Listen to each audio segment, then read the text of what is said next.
Yes. The appeal here is in the matter of CA 15/2022 before His Excellency Justice Shamlan, Sawalehi, Justice Robert French, and Justice Lord Angus Glennie. The claimant is represented by Clyde & Co. and the lead counsel is Nicholas Craig, KC. The defendant is represented by HFW and the lead counsel is Zoe O'Sullivan, KC. Thank you very much. Thank you. Ms. O'Sullivan, you're appearing for the appellant. Yes, my lord.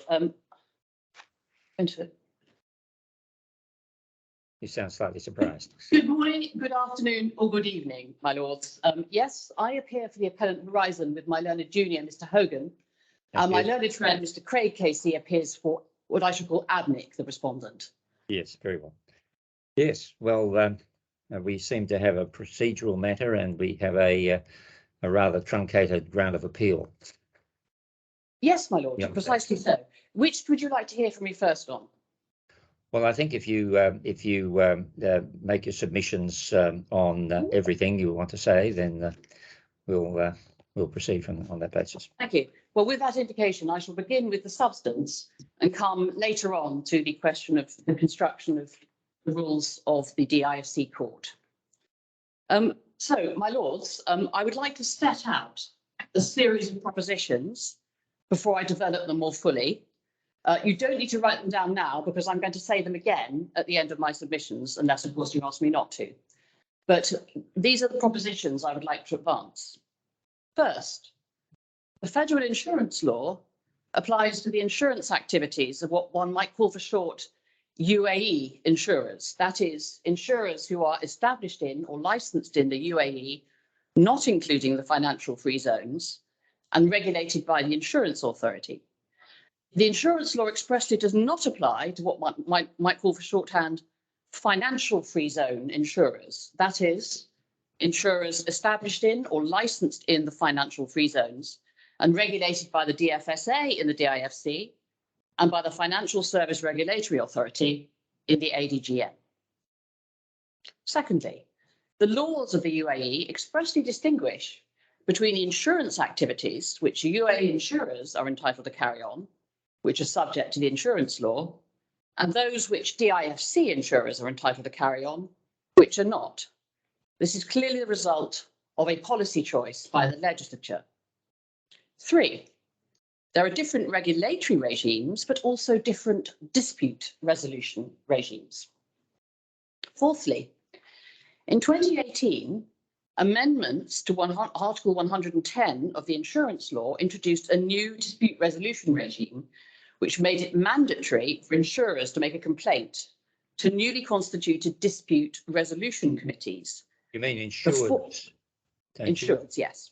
Yes, I say that only the insurer can make such a complaint, but the regime is also mandatory for the insurer. The insurer has no right to initiate the proceedings by bringing a complaint.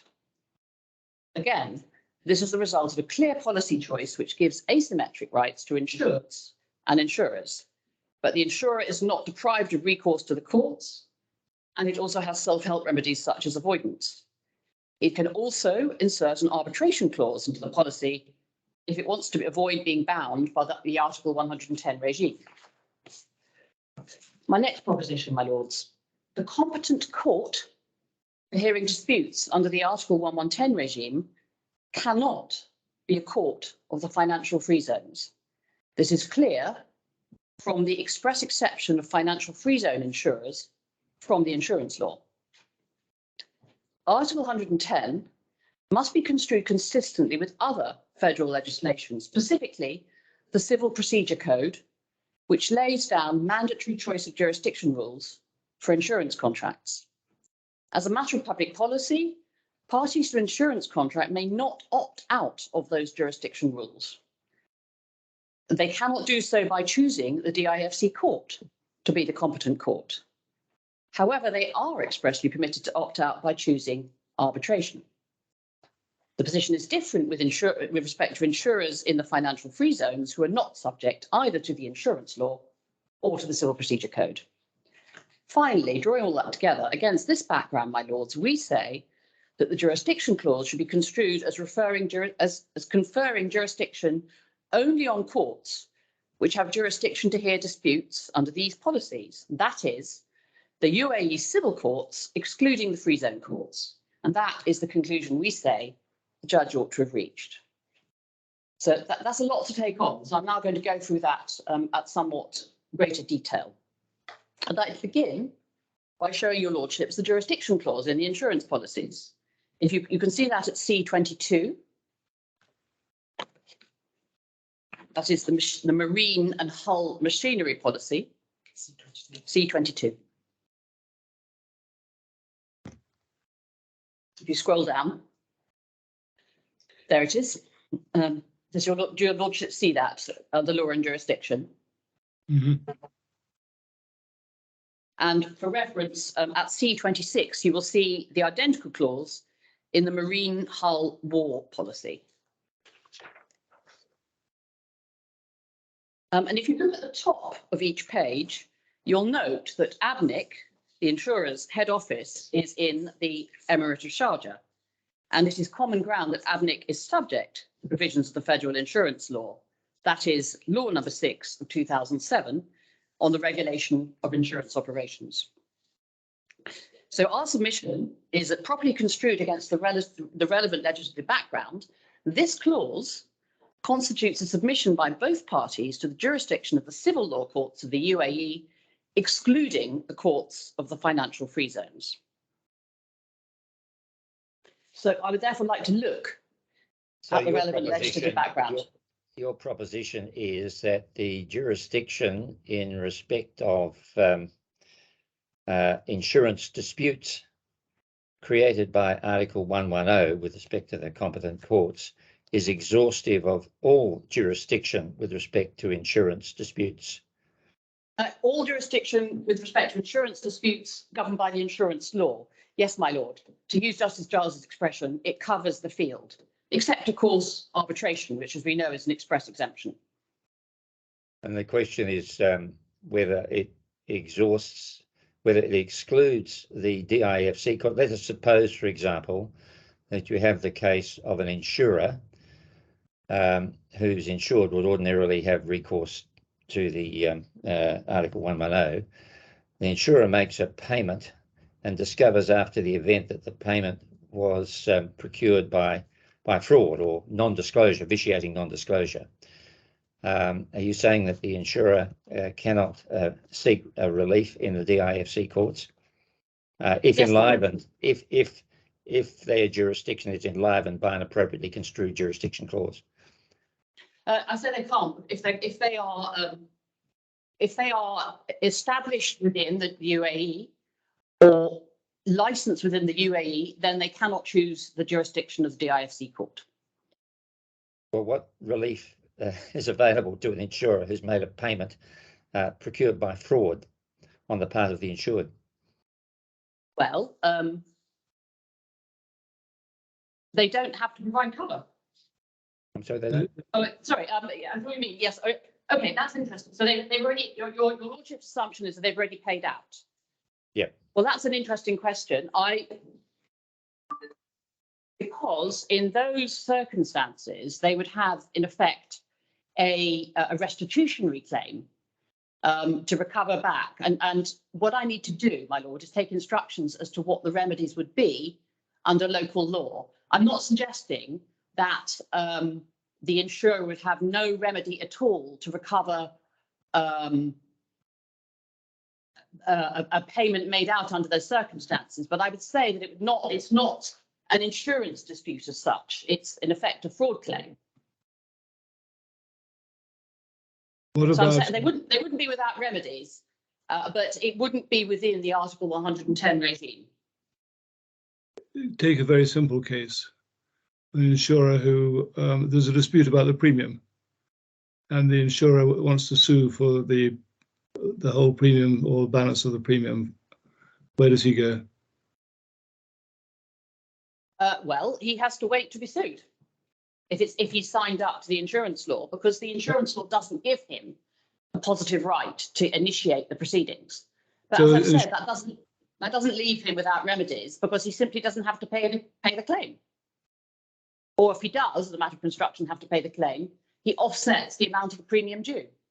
Assume there's no claim. He just hasn't been paid the premium. Well, he hasn't. It's difficult to see. He's not offered any cover. I mean, what's the loss for the insurer in that scenario? Lord Justice, sorry, Mr. Justice French has posited a case where the insurer deposited and paid out. But the insurer's remedy in those situations is to say, sorry, there's no cover. You haven't paid. I'm not covering you. But sometimes insurance is taken out and years go by without a claim. The insurer owes the premium. But I think according to your answer, the insurer can't sue for the premium. Well, and the premium has to be paid in respect of the specific year. In this case, it's a policy that renews year on year. If, for example, Horizon had not paid the premium for this year, ABNIC's remedy would have been to say, sorry, you're not covered because you haven't paid the premium. I see. So, I mean, I don't want to drag your lordship slower than you wish to go, but if I could just take you through some of these provisions, and your lordships can speed me up if I'm just being tedious. But I wanted to start very briefly with looking at Article 121 of the UAE Constitution, because I'm looking here at the legislative background. It's B428.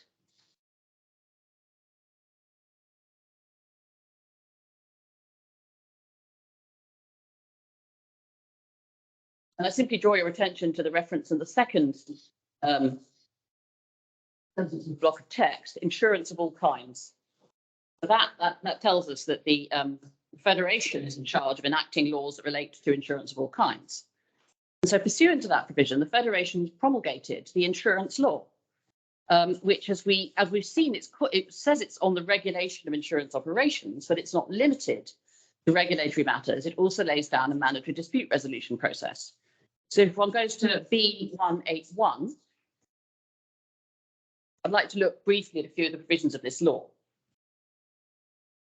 So if you go down to Article 2, B184, well, first of all, can we look at 183? There's a definition of insurer, or the company. Yeah, the insurer is any company, any insurance company established in the state, or any foreign company licensed to practice insurance activities in the state under the present law. And we see that definition being repeated a number of times in the legislation. So if one goes down now to Article 2 on B184, so the provisions of this law shall apply to all insurance companies established in the state and to the foreign companies licensed to operate in it. So on. And then it says expressly, the provisions of this law do not apply to companies operating in the state-free zones, except those mentioned in the specific text of this law. So, if you go now to 186, please, Article 23 tells us about the powers of the board of the insurance authority to issue regulations, rules, instructions, and decisions relating to insurance activities. I'm sorry to interrupt. I just want to make comments before we leave Article number 2, which is operating in the state-free zones, and doesn't say financial free zones, which is yes, a big difference. Yeah. It's just that I think it's a matter of practicality. I mean, your lordship will be better informed than I am. It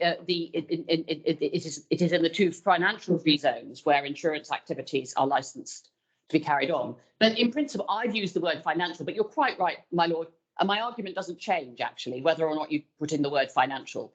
There's a distinction between what you might call the onshore or the federal courts and the financial courts, financial zone courts. So I agree with your lordship to that extent. If we go down to Article 24, 187, again, one sees the exclusion.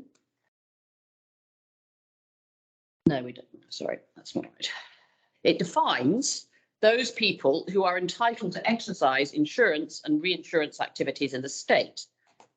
And we say state must mean the United Arab Emirates, excluding the free zones, because the law doesn't apply to insurers carrying on business in the free zones or the financial free zones. And if one scrolls on to Article 68 on B195,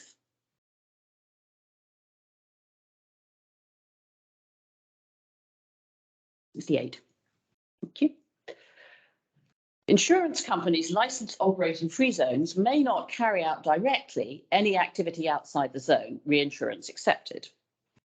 And there's an identical provision in Article 4.4 of the Financial Free Zones Law.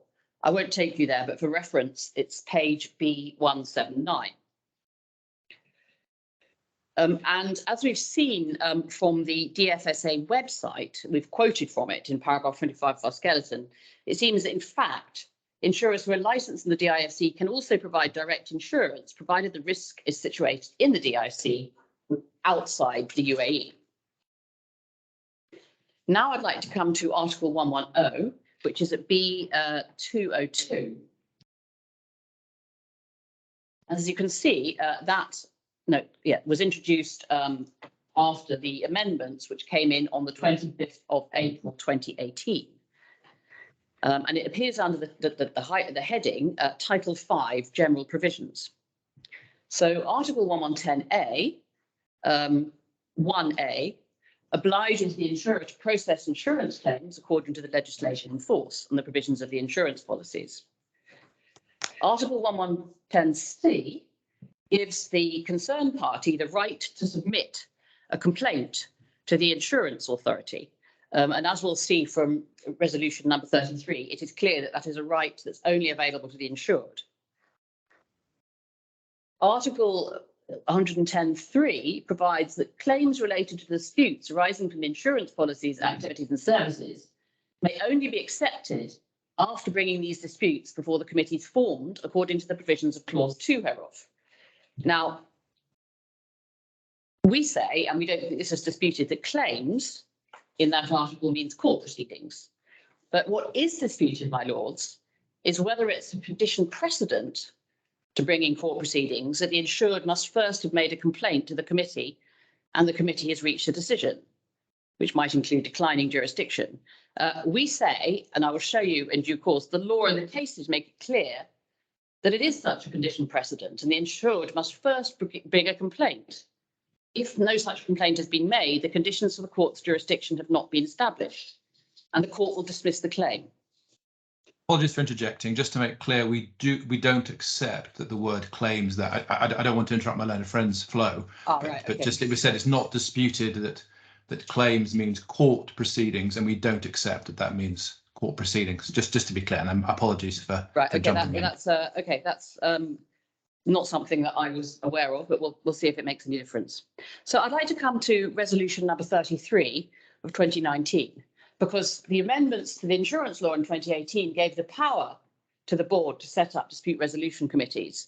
But this is in effect the implementing resolution, the delegated legislation, which actually sets up the dispute resolution committees. It was issued on the 31st of July 2019 and came into effect 3 months later. And one sees that at B332.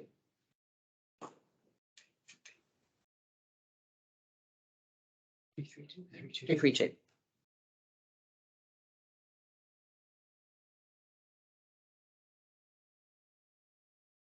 And it shows beyond doubt that it's only the insured which can initiate the complaint to the committee. And one can see that from the definition of insurance disputes on B333.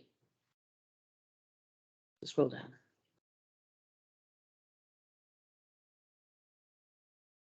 Because the disputes are defined as disputes arising from the complaints of the insured, beneficiaries or injured parties who have an insurable interest against the company. And the company, if one goes up slightly, you can see is defined as the insurance company incorporated in the state and foreign insurance company licensed to carry out activities in the state or through an insurance agent. And that mirrors the definition in Article 2.1 of the insurance law, and it shows that state must mean to the exclusion of the free zones. So moving on to Article 2 in B334, this contains general provisions, including that the language of the committees is Arabic. Article 2.3 requires the committee to take into account legal provisions related to the subject matter of the dispute, and so on. And then carrying on to Article 4, the committees are competent to settle and resolve insurance disputes of all types and classes of insurance arising from the complaints of the insured, beneficiaries, and the injured parties who have an interest. Now, Article 5 establishes express limits to the competence of the committee. And these include, by Article 5.2, disputes which are already pending before the courts before the regulation came into effect. Which is another indication, we say, that this is intended to be an exclusive regime in relation to disputes which were not already pending at the time when it came into force. It doesn't make any provision retrospectively. And then, of course, Article 5.3, disputes that are subject to an arbitration clause, which is an express carve-out. Now, there is a dispute which has emerged recently between my learned friend and myself as to whether or not this dispute resolution procedure is mandatory for the insured. He says it's not even mandatory for the insured. It establishes what's in effect a statutory ombudsman scheme, and the insured is free to bring proceedings in the civil courts if it chooses. This was not an argument that had been made prior to my learned friend Skeleton, so we didn't address it. It's wrong. But there's been a little bit of activity over the weekend. My learned friend's solicitors have sought to adduce a couple of cases which predate the resolution. But we say that subsequent decisions following the resolution show that the referral to the insurance authority is compulsory for the insured. The language of Article 110, at least in the translation, provides a facility for the complaint to be made and to be referred to the committee. How does it mandate that as the only mechanism? Because if we go to 110, it's on B202. Yeah. We can see that under 110.3, claims related to the disputes may only be accepted after bringing these disputes before the committees.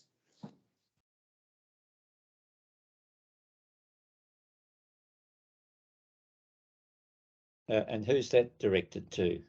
When you say cases, is that a judicial proceeding? Yes, well, that's what we say. I mean, we say claims and complaints are different things. So the first stage for an insured is to make a complaint to the committee. The committee is then formed and makes a decision. It may decide it on the merits, or it may say we have no jurisdiction. But then there's then a decision. And at that point, either party can then bring proceedings in the competent court of first instance under Article 110.4. Well, that's a review of a committee decision, isn't it? It's more than that, because it appears to be in effect a rehearing. Well, yeah, I mean, the term review encompasses that sort of thing. A right to appeal, it's called, but yeah. Yes, I mean, it might help if we go straight to a first instance decision of the First Instance Court of Abu Dhabi, which explains these things very clearly, my lord. If we could look at B608, that's a decision of the 28th September 2020. The B608. And just that's the opening page, and you can see, I'm going to take you to the relevant paragraph. This is a dispute of the Abu Dhabi commercial, a decision of the Abu Dhabi Commercial Court of First Instance, First or Commercial Circuit, post-dating the introduction of the resolution in 2019. And if you go down to B611. Yeah.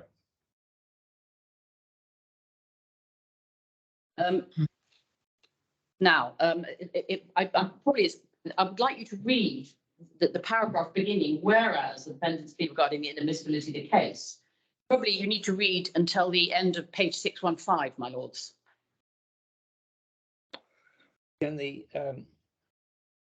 resolution of 2019, which is, as you pointed out, delegated legislation, Can that does that define the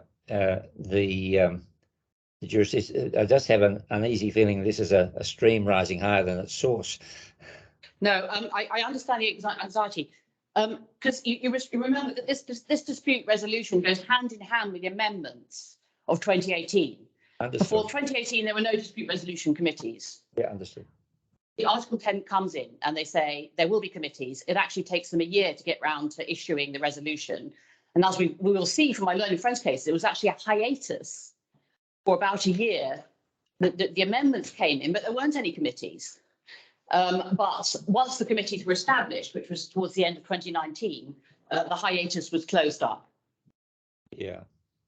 All right. So what the court is saying here essentially is a matter of public order, public policy, to follow a procedure laid down by law. And we scroll this down. Let's scroll down. Yeah, I mean, they set out various parts of the. So, for example, I mean, it sets out the text of the Article 110. They said stipulated under Article 3 of the resolution that there will be formed permanent committees, and it recites the provisions of Article 4 in relation to the competence of the committees, and Article 6, the cases which they must reject jurisdiction. Yes. So they say, this is a page 614, they say, in view of the above, the court is convinced that the plaintiff, the insured, had filed the present case against the defendant on the 26th of July 2020, after the effective date of the resolution on the establishment of the committees. Article 110(2)(3) indicates that the legislature stipulates that before instituting the cases against the insurance companies, the dispute shall first be presented to the insurance committees having the competence for settlement of insurance disputes, and prescribed a penalty of rejection of the case for failure to resort to the committees. In view of the above, the papers of the case are lacking any evidence that the plaintiff had followed that method, as the plaintiff directly instituted its case against the defendant without resorting to such committee. This is not undermined by the communications exchange between the plaintiff and the insurance authority. And they say that the latter confirmed that the committee was lacking jurisdiction because there was obviously a dispute about whether the committee had jurisdiction. And they say at the end, hence, the lack of jurisdiction should be issued based on a resolution of the committee rather than through communications between the plaintiff and the authority, in order for such a resolution to be challengeable before the competent court of first instance pursuant to Article 15 of the same resolution and Article 110 of the aforesaid law. Therefore, based on such fact, the court orders that the case be rejected, being filed in violation of the method prescribed by law. In other words, even if you, as an insured, believe that the insurance committee have no jurisdiction, you can't leapfrog straight to the court. You have to go to the insurance committee, get your ruling of no jurisdiction, and from that, you can then commence court proceedings. Or presumably the other side can challenge the resolution. That's how it seems to work, as explained by the Court of First Instance in Abu Dhabi. And there are two decisions of the Dubai Court of Cassation to the same effect, which I can see at B621. It's Cassation 457 of 2021. And if one looks at, for example, page 622,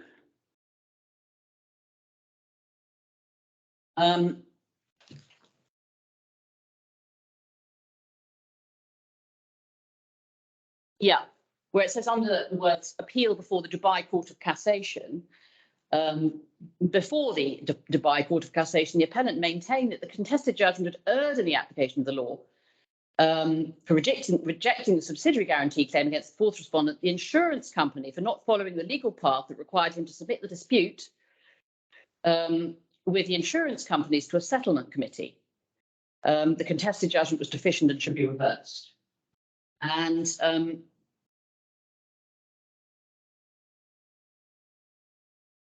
yeah, it's not, tremendously easy, but there is reference to, yeah, if one scrolls on to page 623, it says at the bottom, it says the appeal was dismissed, but above that it says the aforementioned claim was filed without resorting to the insurance committee, so the conclusion of the contested judgment in this regard was in accordance with the law. Accordingly, the pleading raised by the appellant in this aspect of his contention became without a valid legal basis. And there's another decision to similar effect, which is at B624. That's cassation number 481 of 2022. And if one scrolls on that down to B626.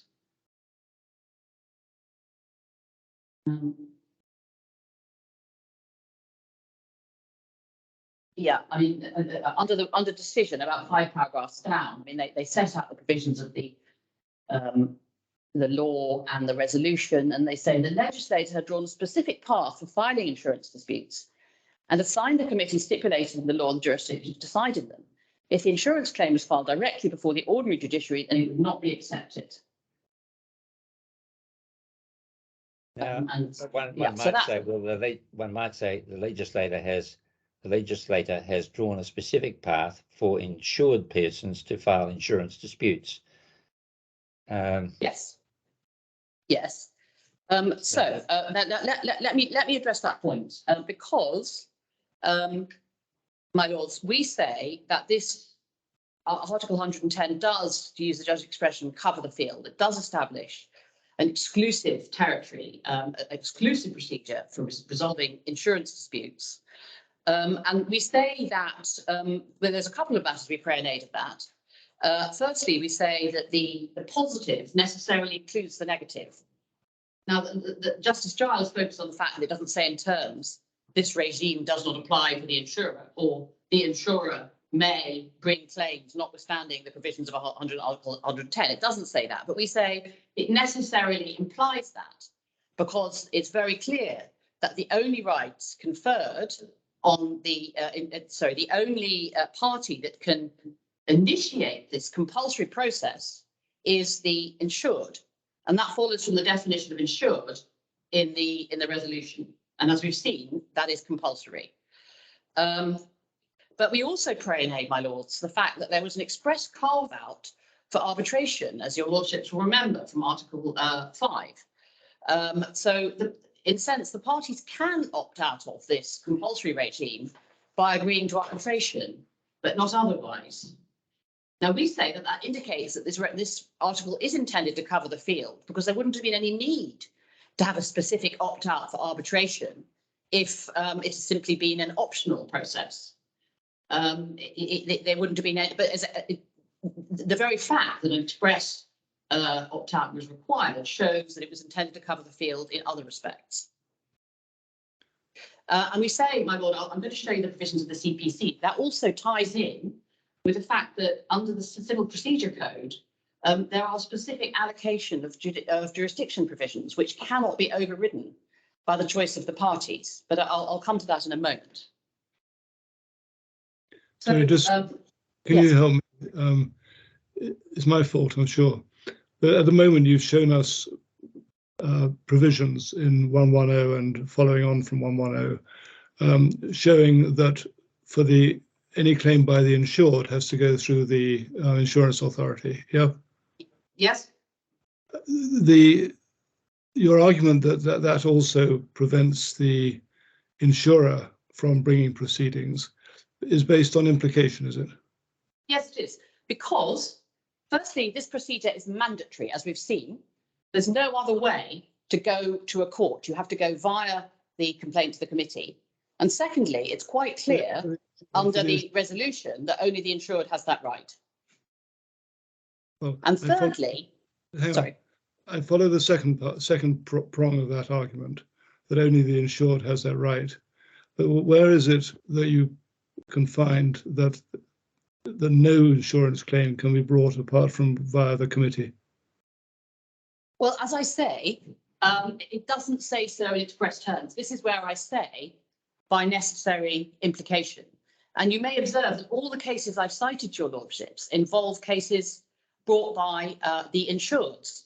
I don't believe there's any case cited by either party before this court in which the insurer is the one that's initiated proceedings. And that's because, my lord, as Justice Giles recognised, the civil law courts don't recognise the possibility of a negative declaration, and because the insurer has other remedies. So in a sense, it's asymmetric, my lords, because the insured is the weaker party. An insurer can always say, I won't pay your claim. So it has a remedy of avoidance. It doesn't have to pay the claim. It can offset any premium due to it. I'll leave aside the special case of recovering when it's paid a fraudulent claim. I'll come back to that. But so that the insurer is not powerless. It doesn't have to sit back. It can take its own self-help remedies. And then if it is taken to the insurance committee, it can then run all the defences and counterclaims. In this very case, for example, the ADNIC, the insurer, is raising exactly the same points in its defence and counterclaim in the insurance committee as it's raising before the DIFC. It's saying the policy doesn't respond to this loss and we're entitled to avoid through a pre-contractual misrepresentation. So it's simply that it can't be the initiator, but it can certainly run all those points. And of course, it can go to the court. If it's not happy with the decision of the committee, it can then initiate the appeal to the court. So it's only that initial stage of actually kicking off the complaint process, which is reserved for the insured. All right. And of course, and as in prayer, I mean, so I do rely on negative implication because I think it's possible that in England or perhaps in Australia, you would see express wording saying, and for the avoidance of doubt, there is no other right to the insurer. But one should be wary of approaching statutory construction on the same footing. What I say is it's quite clear from the fact that it was necessary to make this express provision where they'd agreed to an arbitration, that you needed it. What this doesn't have, my lord, there's no positive provision that the parties can choose a court other than the competent court. That's really the point. And then I say the competent court has to be decided in accordance with the provisions of the Civil Procedure Code, which are themselves a manifestation of public policy. So there's nothing in this law that says the parties can choose the DIFC court.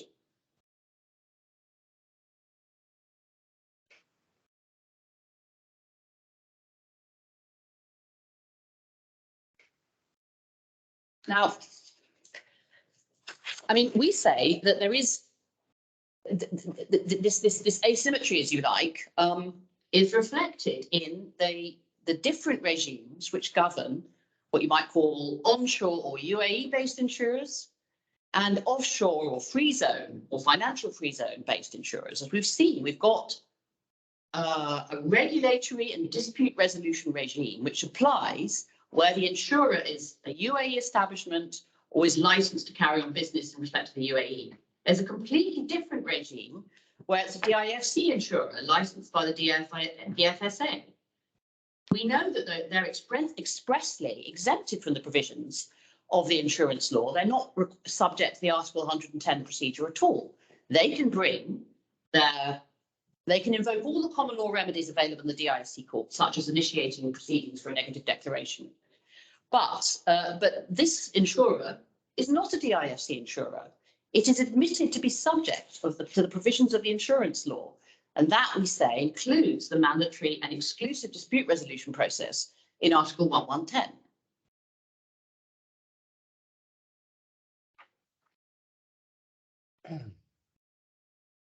Why there should be that distinction between the onshore insurers or the DIFC insurers, one doesn't know. One could speculate that it's intended in effect to protect the business of the UAE insurers, or it's intended to protect UAE insurers so that they don't have to sue in the DIFC. They can sue in their own domicile, in Sharjah or wherever they happen to be carrying on business. If the purpose of that asymmetry is elusive, it may be the construction is wrong. Possibly. Well, what perhaps your lordship would like to develop that point a little further. No, it just seems a very draconian asymmetry, if I may say that, not explained by the insured is the weaker party, because you need a strong basis, I would have thought, for a negative implication to say that this precludes the insurer from any remedy other than in response to an insured's complaint. My lord, the insurer is not precluded from any remedy. It can agree an arbitration clause. Yeah, but that's if it's made an arbitration. Yes, only by agreement, though. Let's say we don't have an agreement. Well, that's because, as we've seen, that there are mandatory jurisdiction rules in relation to where insurance disputes can be heard in the UAE. Let me come to that. Let me see if I can dislodge some of your lordship's evident discomfort on this point. Let me show you.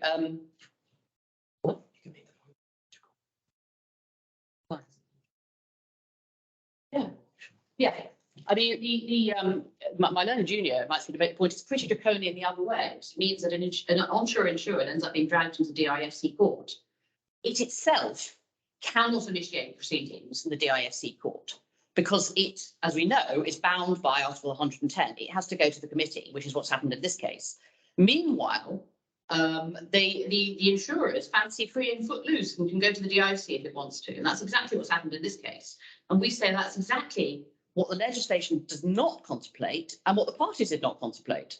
Well, of course, if an insurer is gaming the system and using the DIFC courts for that purpose, there are remedies which are not necessarily of requiring a global view of jurisdiction. There are discretionary remedies to prevent that kind of abuse out there. Well, we had a go, my lord. And what Justice Giles said is if this clause contemplates parallel proceedings, it's not an abuse.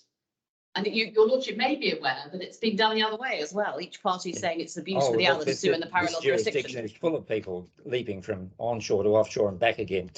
Not just in the insurance area. And one does get this impression that sometimes there is gaming of the jurisdictions, and that's a problem for the courts, of course. Well, indeed, but that's exactly the point. Let me come down to the provisions of the CPC because this is fundamental. Because we submit that exactly what they are doing. They are gaming the jurisdiction. They're trying to get around the compulsory allocation. Yeah, gaming the jurisdiction is a different question from whether there is jurisdiction in a proper case. Yeah, but what they're doing here is trying to get round the compulsory allocation of jurisdiction in the CPC, is what we're saying. So so in that sense, it is gaming a jurisdiction. What I put it is more neutrally. Is that in that context, the parties can only have intended that the competent court would be the court prescribed by the CPC. Let's have a look at that. So as we know, Article 110 just says the competent court first instance. It doesn't say which court. But we say that it has to be a reference to the courts of the civil courts of the Emirates, excluding the courts of the free zones. And that you have to construe Article 110 in its legislative context, which includes the provisions of the Civil Procedure Code. It's all, you can't read it on its own. You've got to look at other provisions of the federal law which allocate jurisdiction in insurance disputes to see what the competent court is. Now, there is, as your lordships will be aware, a new version of the CPC, as I shall call it, has just come into effect. So the article numbers have changed, but the wording is the same. So if we could look at new Article 39 at B354, that was previously Article 37. And that tells us disputes relating to the application for the insurance value of the court shall be the home of the beneficiary or the place of the insured money. Now, that's not very easy to understand. What that means essentially is that there are two possibilities. There's the domicile of the insured, or there's the place of the risk. And I'll explain, there's been a gloss from the Court of Cassation explaining that place of the insured money means place of the risk. So if we go up in this to new Article 33, you'll see that generally parties are free to agree on which court shall have jurisdiction.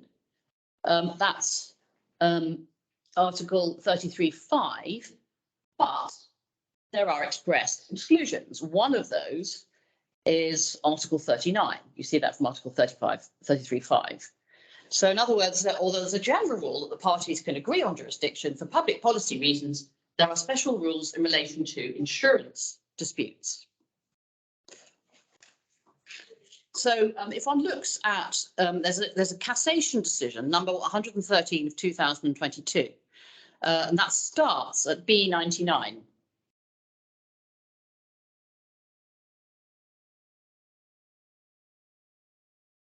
As you can see, so that's decided on 14th of April last year. If within that, we could go to page 104.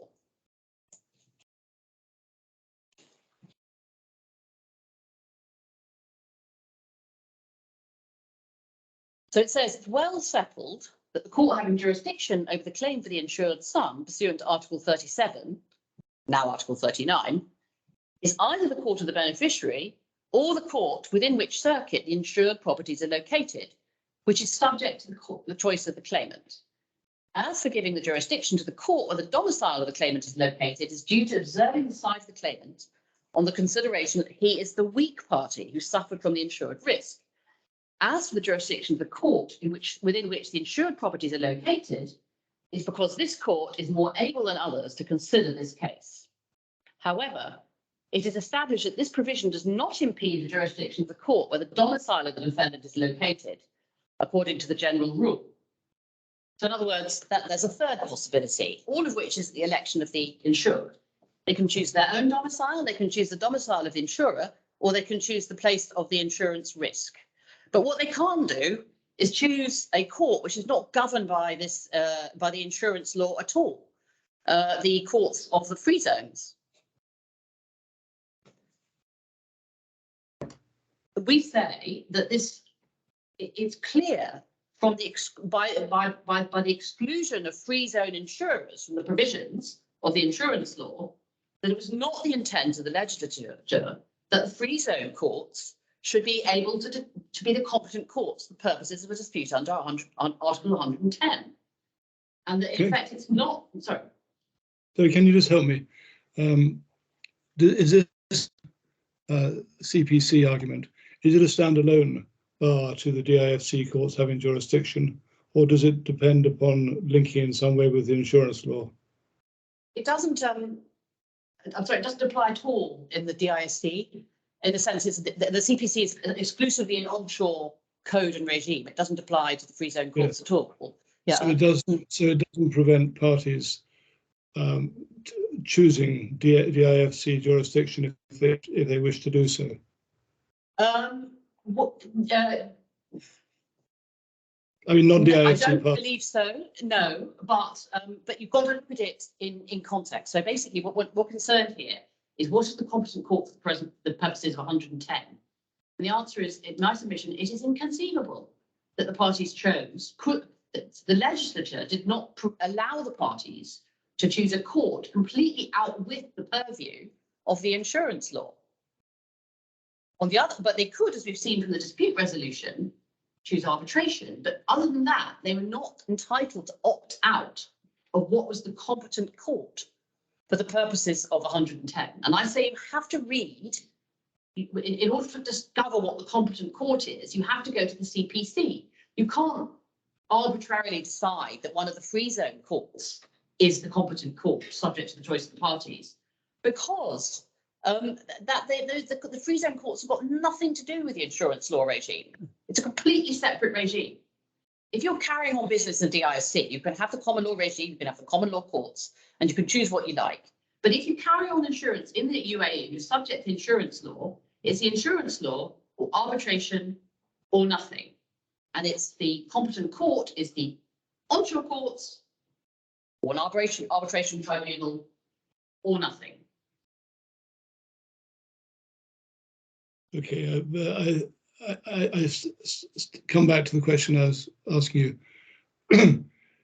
On the wording of the CPC that you've just been showing us, it would suggest, on one reading, an extreme reading perhaps, that as between two non-DIFC parties, that they cannot, as a matter of law, choose the DIFC. Whether it's insurance or... I don't want to sort of give evidence on the operation of CPC. I don't believe it does say that, because that's not its purpose. I mean, when you look to see whether the parties can choose. Parties can choose the jurisdiction of the DIFC court. I mean, because the choice of jurisdiction is one of the bases of jurisdiction under Article 5A2 of the DIFC court law. So one looks to the DIFC law, the JAL, to see whether the parties can do that. As a matter of DIFC law, yes, the parties can choose the DIFC, but for the purposes of Article 110, we say that they can't. I'm not saying it's the CPC that dictates that. I'm saying it is Article 110 which dictates that. I appreciate what you're saying. I'm asking you about what I'm saying, which is back to 33(5) of the CPC. In cases other than, and includes insurance, in cases other than various things, including insurance, jurisdiction of a particular court may be agreed upon. So in a non-insurance matter, or one or two other things as well, but in a non-insurance matter, non-DIFC parties could choose the courts as DIFC. It seems to be saying in an insurance matter, and this is regardless of the insurance law, in an insurance matter, you can't choose the DIFC because you have to go to the home of the insured or whatever it is. Yes. Now, if that's right, that's a very simple argument in your favour, which is a killer point, isn't it? Well, I will gratefully adopt that argument, my lord. Thank you. I'm not suggesting it's right. I'm just saying if it's right. But I mean, it is. I mean, stumbling towards expressing that point. Right. Yes. Sorry. The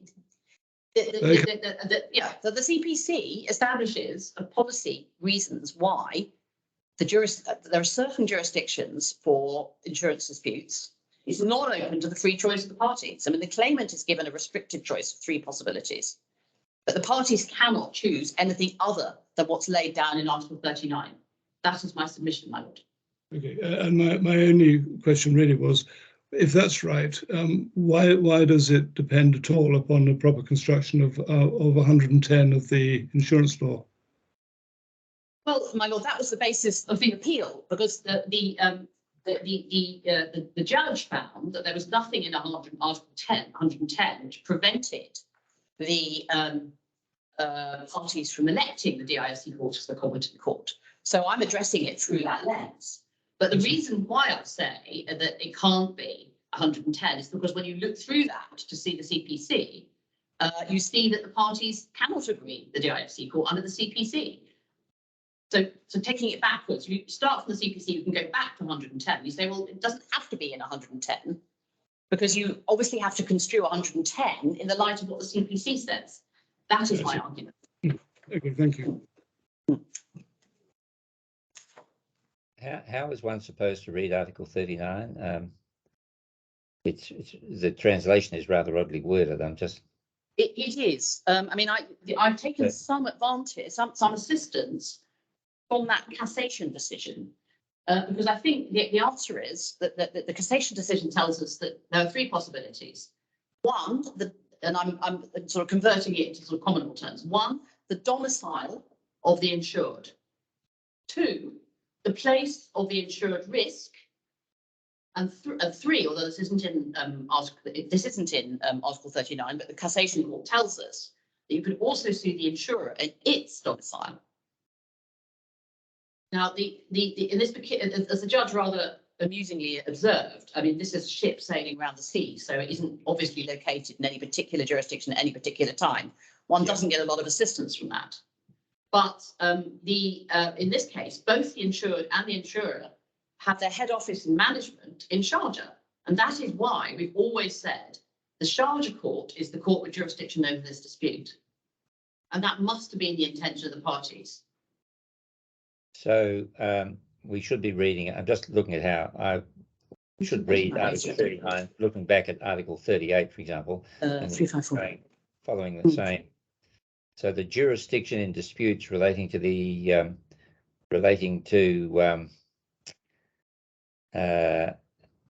what it would be a claim, I suppose, for the insurance value of the court. Would that be Sorry, did Justice Shamlan was going to say something there?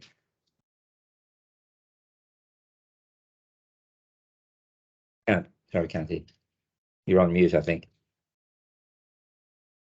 Yes, I'm saying I have to go through this in details and see the language later on. So, but not for now. Yeah. Anyway, so you're saying jurisdiction in relation to insurance disputes.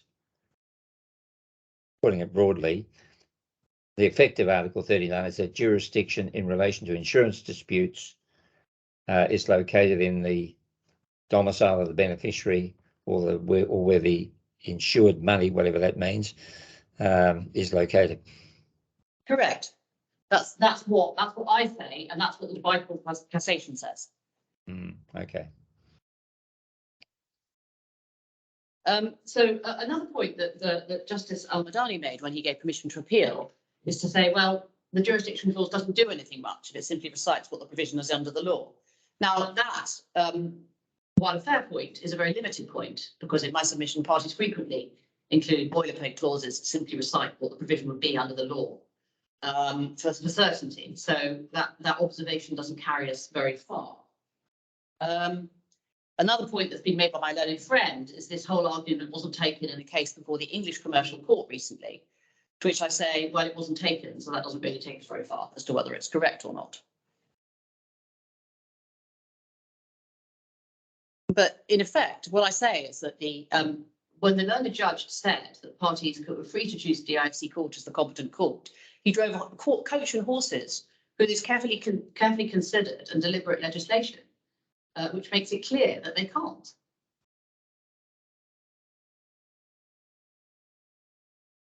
My Lord, let me circle back to the point that my Lord Justice French made at the beginning, which is what happens if the insured has paid a claim and then discovers subsequently that it was fraudulent?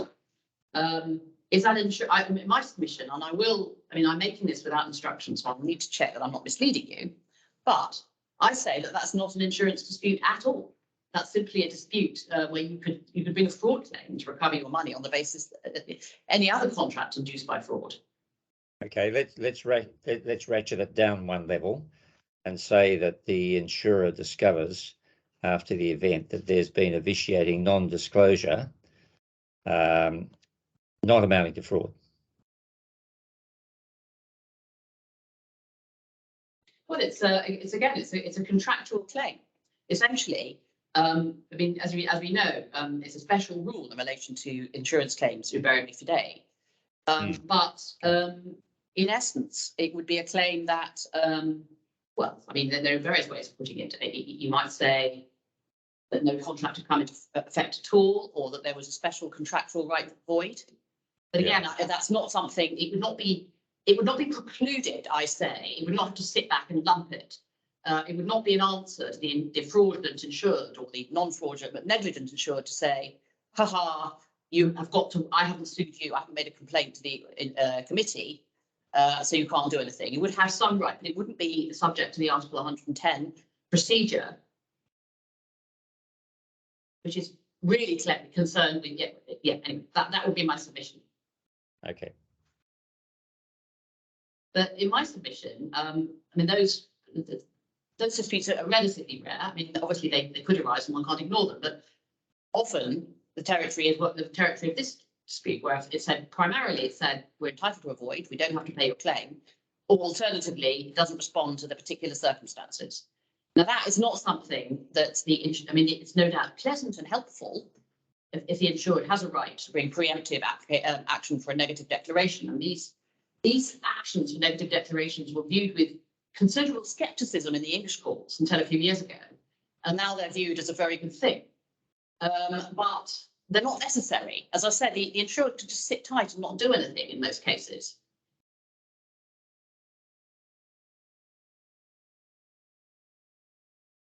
Sorry, can I just?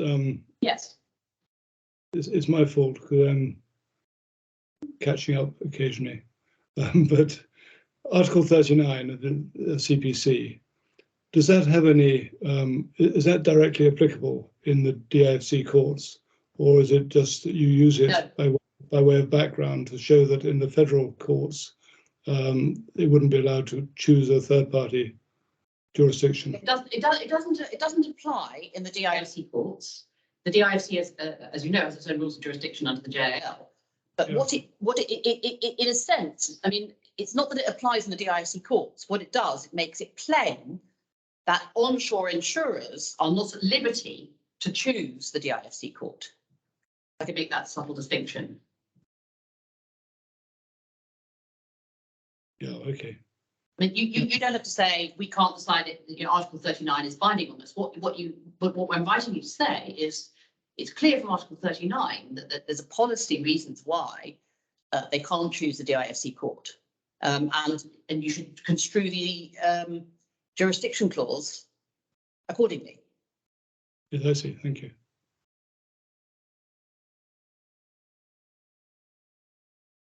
Yeah.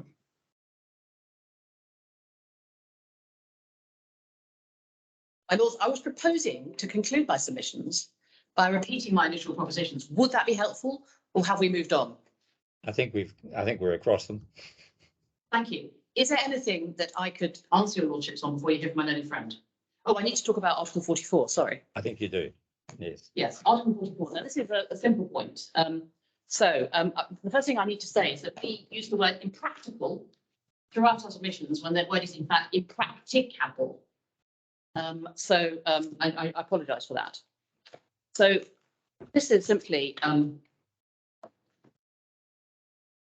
just setting out what's common ground. Now, Rule 44.10 requires an appellant's notice to be filed within the 21-day period following the decision. That was done. The grounds of appeal and skeleton argument were filed within the further 21-day period permitted by RDC 4430.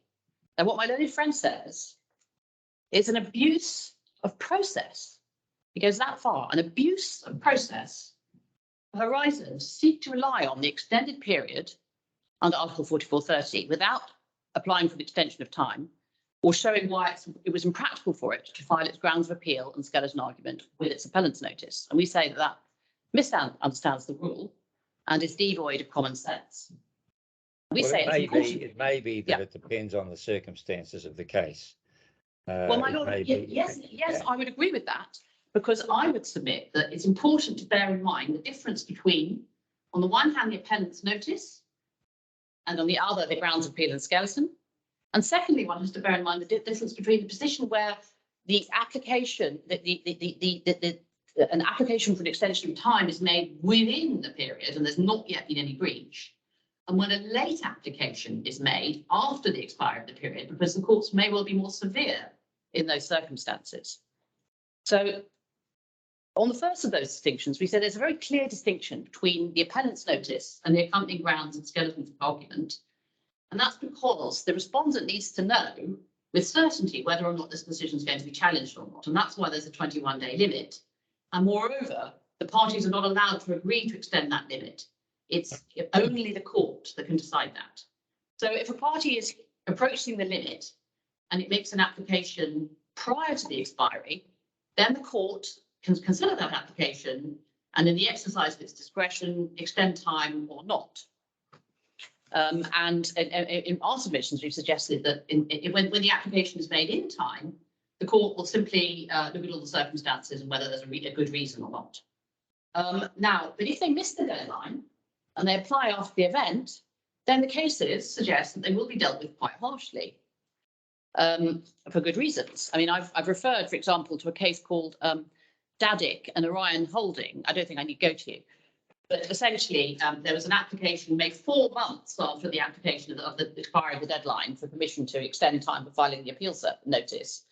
And the court said, well, no, you can't. That's too long. And anyway, it's abusive because you've just clearly been waiting for another decision to be delivered. And we're not going to give you the benefit of extra time in those circumstances. Now, and we don't get any sense from these rules whether there's a difference between an application in time and an application out of time. But as I've said, in England, there is a difference in the sense that with some reluctance, the English courts have said, where you're late with your application to extend time, you are in sanctions territory.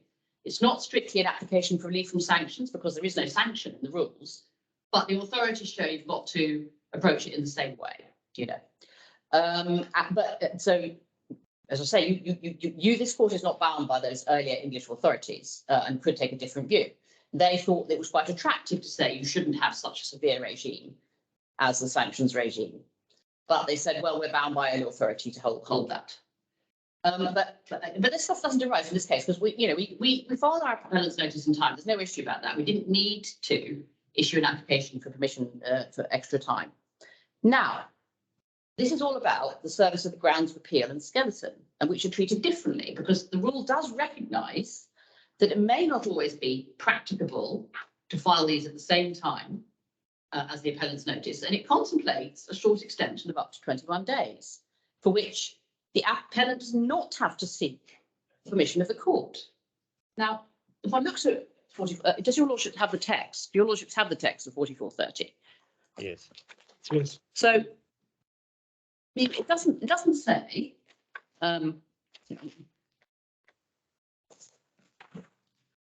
It doesn't say that an application for an extension of time has been made and will only be granted if it's not practicable to comply. And it doesn't require the appellant to file any justification as to why it needs the extra 21 days. And as we've observed in our skeleton, usually it will be polite to tell the other side why. But there's nothing in the rule that makes it compulsory. It's a high-risk exercise to do that, isn't it? Because you can be called out on whether you're actually justified in the delay or whether you're just giving yourselves an extra 21 days without any really reason going to practicality. Well, the question is, when will you be called out? I mean, because there's nothing in the rules that suggests that the respondent has the immediate right to jump up and down and say, no, you've failed to demonstrate that you're entitled to the extra. That doesn't happen at that point. And it might also be a courtesy to the court, mightn't it, to explain why you're filing out of time, given that there's a condition attaching to your right to do that? Indeed, I absolutely agree, my lord. But what it doesn't envisage is some sort of satellite hearing at this point with parties filing evidence as to whether or not it's impracticable. I'm not saying that will never arise because, but where I suggest it would arise is where there's consideration of permission to appeal at a later stage. As we've seen, that does happen. And it may then be said with retrospective effect, well, they gave themselves this extra time without justification. And that's exactly what we see happened in the Suntec case, where you can see that with considerable justification, Justice Cook was rather irritated with a party that had blatantly lied to the court. It had said, and to the other side, it had said, well, we need this with extra time because we're waiting for an arbitration award. And then they went ahead and filed the grounds of appeal and skeleton anyway. And well, that was obviously an abuse. They'd lied to the court. Well, in that case, later on when he was considering the permission. I'm sorry to interrupt. I noticed that Justice Cook in that case would have struck the matter out on the basis of abuse, but he went on and dealt with it on the merits. Yes, he wasn't at all impressed with it because he said, well, this point hasn't been raised in 3 years and I'm not impressed with it now. And the way the proceeding went in this case was, I think, before Chief Justice Azmi on the first permission application, there was a misapprehension that the appeal notice itself was out of time, when in fact it was within time. And then the issue that was raised on the second permission application was the 4430 issue, and that was then, as it were, passed up to this court. Yeah. And really, it's not so much it's not a dismissal of an appeal. It's a question whether it goes to a strikeout sanction under 4494 and 4495, which requires compelling reasons. But ordinarily, one would expect that sort of thing to be dealt with at the permission stage, rather than having to go through the whole process of having everybody ready to go with all their arguments marshaled, and you still don't know whether you're going to be struck out or not. Yes, it does seem, I mean, then this may have taken a full step if someone thought wrongly that the appeal notice had been filed out of time. I mean, perhaps, that error may have occurred somewhere, and then it would have been resolved earlier. No, I quite agree. It's a very curious situation, and I suspect that Justice Ahmadani thought that this ought to be determined as a matter of substance, but nonetheless it would be useful for future clarification for other parties to have the benefit of your lordship's view on this provision. And so in my submission, I mean, we're not in any way in relief from sanctions territory here. I mean, there is no sanction, full end of, that's the end of it. One argument, one way in which Chief Justice may have understood the matter, and I don't know, I wasn't privy obviously to his thinking, would be to say that 44, 29 and 30 read together mean that the appellant's notice is only valid if accompanied by those documents, save in where it's impracticable, and therefore to that extent, service of a notice of appeal without the accompanying documents and without any explanation of the impracticability of doing so means that there was no valid notice of appeal served within the time. That may be the sort of reasoning behind it. My lord, yes, that is precisely the argument my learned friend advances. So I say it's entirely wrong, because they rely on a concept called the compliant or the valid notice of appeal. But there's no such concept we found in the rules. You have to file your appellant's notice within 21 days unless you get indulgence of some time from the court. But there's an express division between that and filing the grounds of the skeleton. It's perfectly possible that for the two things to be separate without in any sense the lateness or the skeleton and so on affecting the validity of the notice. And that is for very good reasons, I've said. You need the guillotine in relation to the appeal notice because everybody knows whether it's going to be a challenge to the decision or whether it's going to be allowed to stand. Grounds of appeal and skeleton are given a little bit of leeway. And if you're going to read into, as you was suggested, an elaborate regime that says, well, it's only valid if it's either been served at the time or you've satisfied the court that it's not practical, then it should have said something like that. It falls very far short of saying that. And I said that I suggested that it makes no sense to read it that way because then you just end up with endless disputes, satellite disputes about practicability. But your primary submission is you don't have that the appellant can invoke 4430 without any explanation being put forward at the time or ever as to the impracticability of doing it under 4429.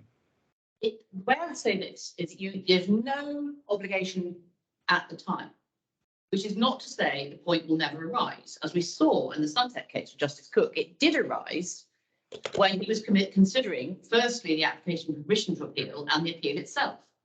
Because he saw retrospectively that the reason they'd given was to the court was frankly fraudulent. So understandably, he viewed that as an abuse.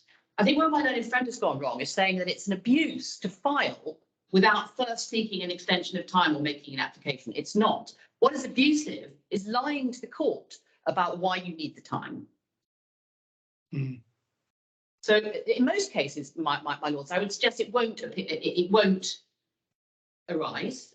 The 21-day period will be invoked and the respondent will have to lump it. But if the respondent thinks that there isn't a good reason, then the respondent can bring that up at a later stage. What it doesn't do is render it a breach of the rules per se to file your grounds of appeal within the 21-day period without first having in some way obtained the jurat of the court, the approval of the court. I mean, there just isn't any process for determining whether that is satisfied.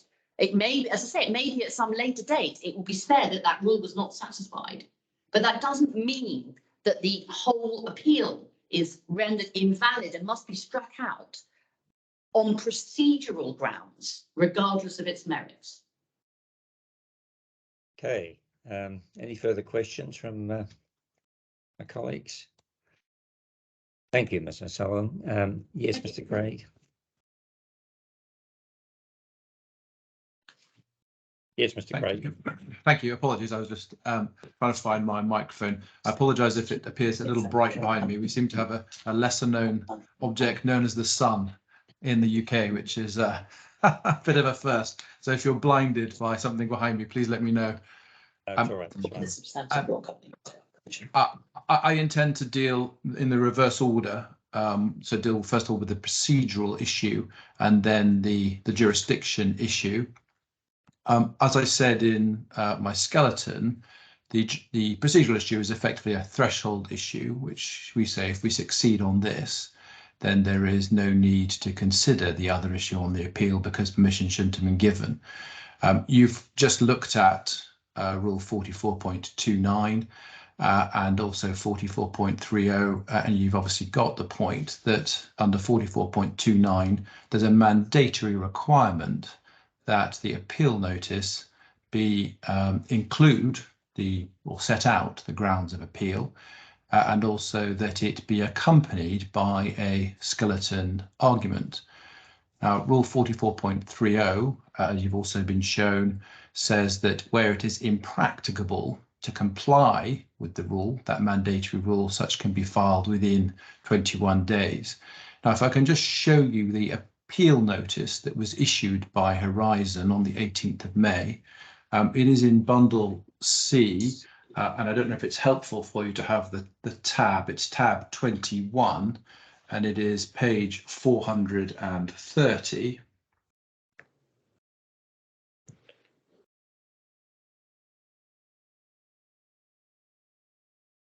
And if you see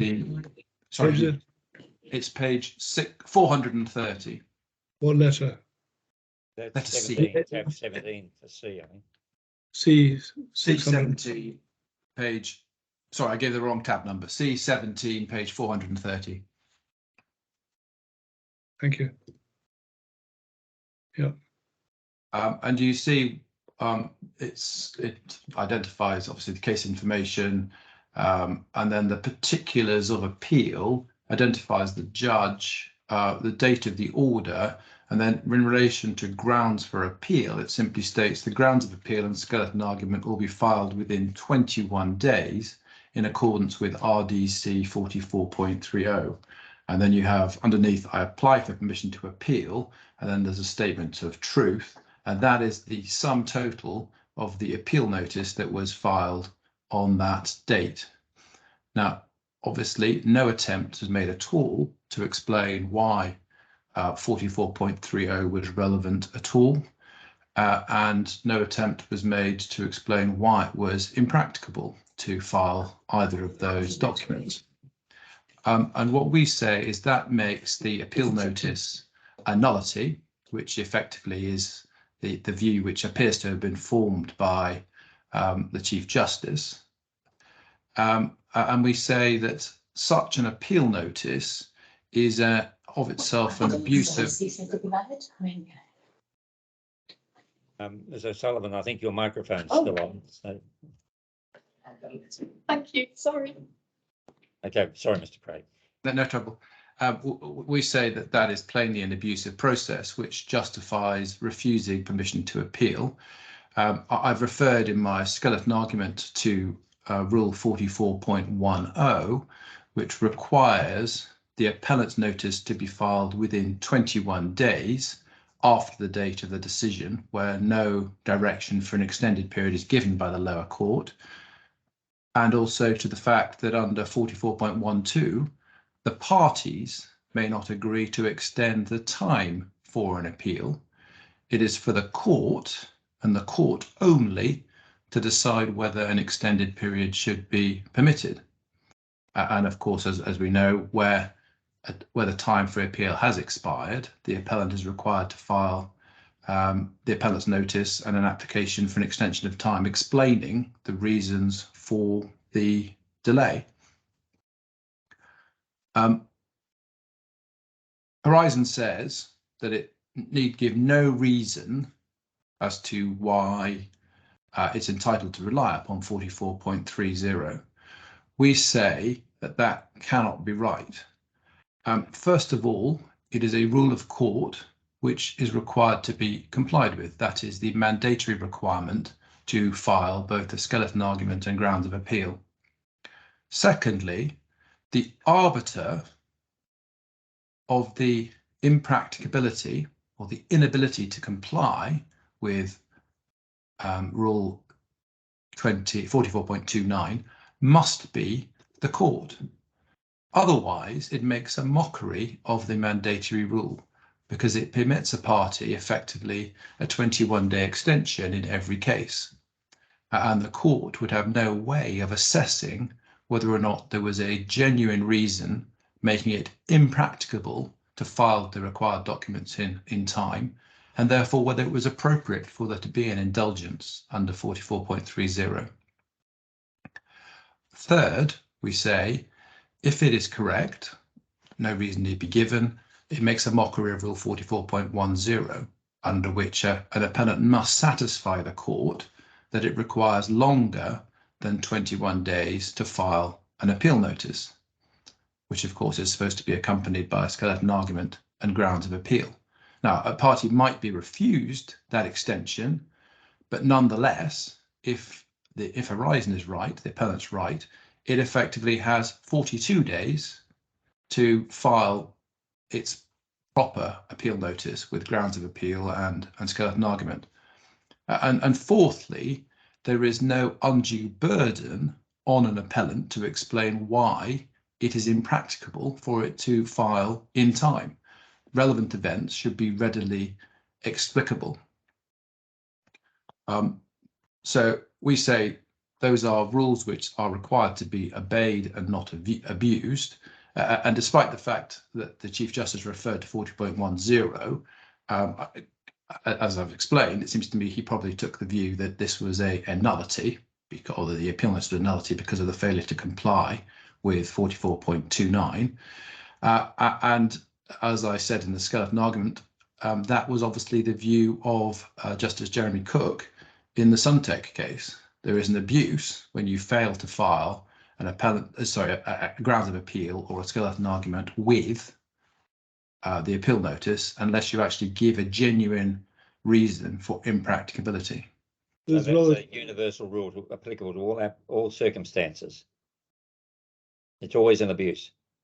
It is all, well, in the circumstances of this case, it plainly is. In the circumstances of there may be circumstances where that impracticability becomes apparent at a very late stage. But even in that case, you should be able to, on your appeal notice, explain or give some statement as to why it was impracticable to do so. There's nothing to stop that particular point. But just to simply not explain at all is an abuse in every case.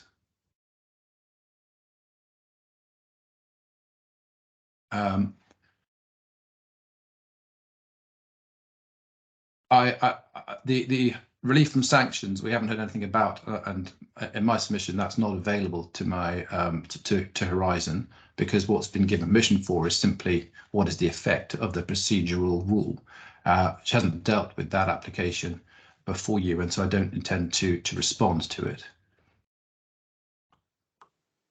Although it was mentioned in the skeleton. Yes, thank you. So that's all I want to say on the procedural issue. Turning to the substantive issue, the essential issue is on the appeal is the effect of the insurance law that the ports of the free zones in the UAE cannot be considered as the courts of the UAE for the purposes of the jurisdiction agreements in the policies. Now, Horizon contends that insurance activities of ABNIC are regulated by the insurance authority and the insurance law applies to it, and therefore, it says, all disputes arising under an insurance policy issued by it must be determined by the non-free zone courts and cannot be determined by, for example, the DIFC court. Now, with respect, we say that is a logical fallacy. The fact that its activities are so regulated does not have any bearing on the ability of the DIAC court, or indeed any other free zone court, to hear an insurance dispute if the parties to the insurance contract agree that it can do so. And indeed, that was the view of Justice Giles in his decision at paragraph 23 of his judgment, and that is A7132.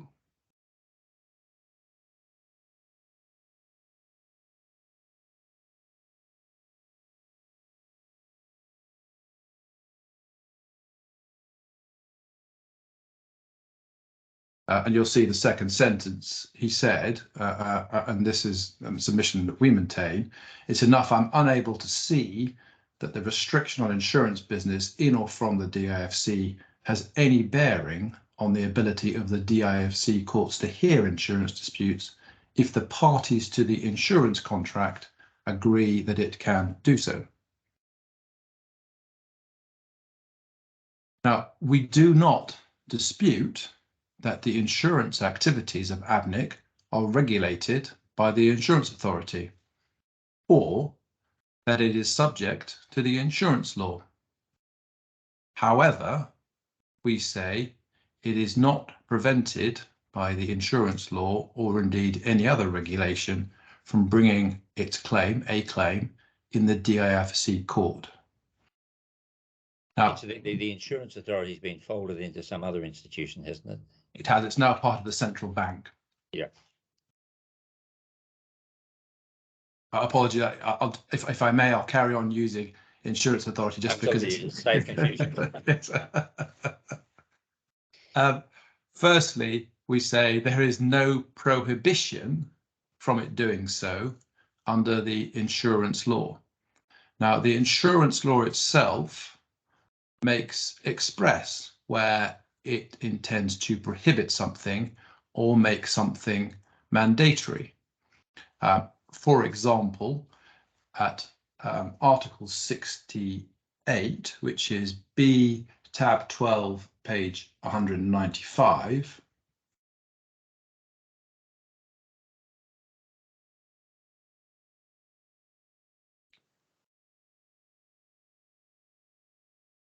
Article what? Article 68. Thanks.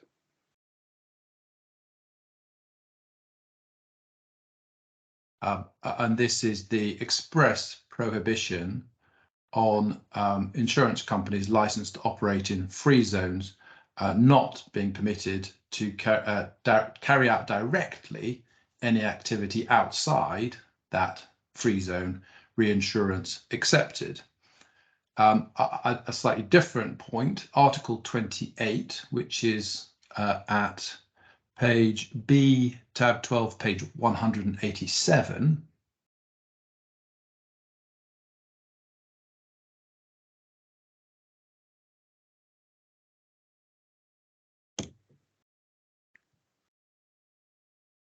B187. B187. Yeah. It mandates, it says the insurance policy in the state shall be written in the Arabic language, to which may be attached a comprehensive translation in another language. And then that's subject to 4, which provides, notwithstanding the provisions of clause 1, the Director General may exempt some of the insurance policies from being written in Arabic language. So there it mandates something which it requires to take place. However, there is no express prohibition on parties to an insurance contract agreeing to resolve disputes in any particular court, whether within or outside the UAE. Equally, there is no provision of the insurance law which mandates resolution in a particular court within or outside the UAE. So that's the first point, no prohibition under the law. The second point, as Horizon accepts, the dispute resolution procedure described in Article 110 is only concerned with claims of the insured. It has nothing to do with claims of insurers and is of no relevance for the purposes of considering in what court or courts an insurer is able to bring claims under a jurisdiction agreement. Now, Horizon has sought to solve that difficulty by contending that only insureds are permitted to initiate claims and insurers are not permitted to do so. And indeed, in answer to the question earlier, it was said effectively it is the exhaustive code for any claims under insurance policies. Now, we say, and I think you already have the point, that obviously does not work and cannot be right.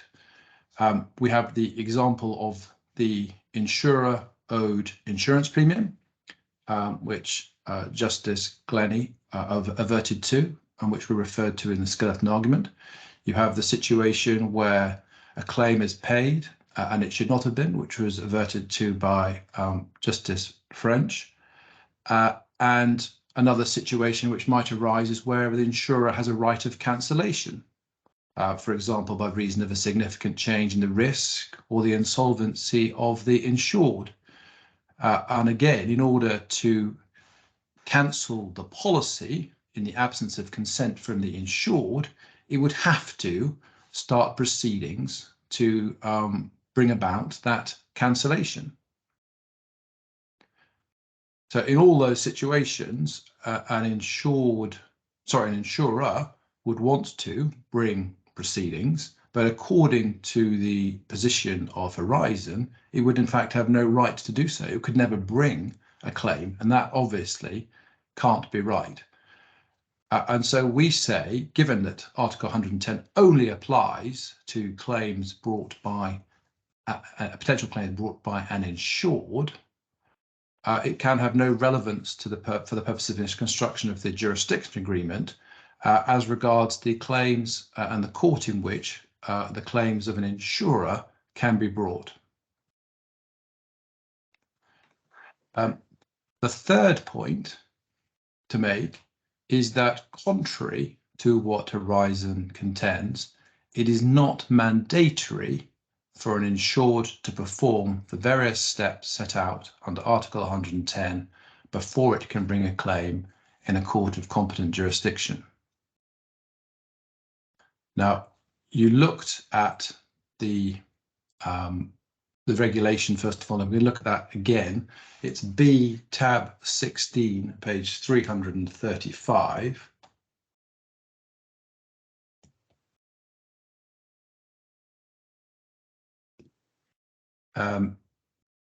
And Article 4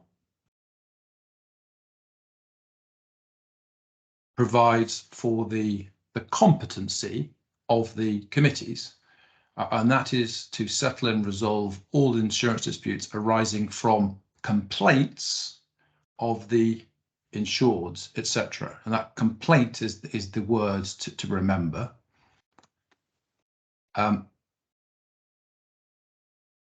Article 7 provides for the way in which the insurance complaints will be filed. So the way it works is that the respondent company shall process claims in accordance with law. Article 2, if the claimant has objection to the answering of the claim, they may file a complaint. So it is permissive, not mandatory, through the electronic system, etc. Having done that, the authority requests clarifications from the respondent through the electronic system. And then Article 8.1, the claimant may object to the clarifications made by the respondent and request that the dispute be referred to the committee. And it says the complaint is entered in the record as per date of receipt. So in other words, the complaint is formally filed or lodged with the, and I'll use the word insurance authority again, at the date that the claimant objects to what the respondent has said in response to its complaint. Now, with that in mind, we turn to the insurance law itself, which is Bundle B, tab 12, page 202. And this is Article 110.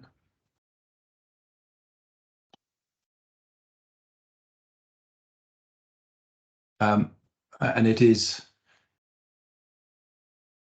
the first part, Article 1110(1)(a) is effectively the initial decision by the insurer, and the need at B to explain the reasons for rejecting the claim.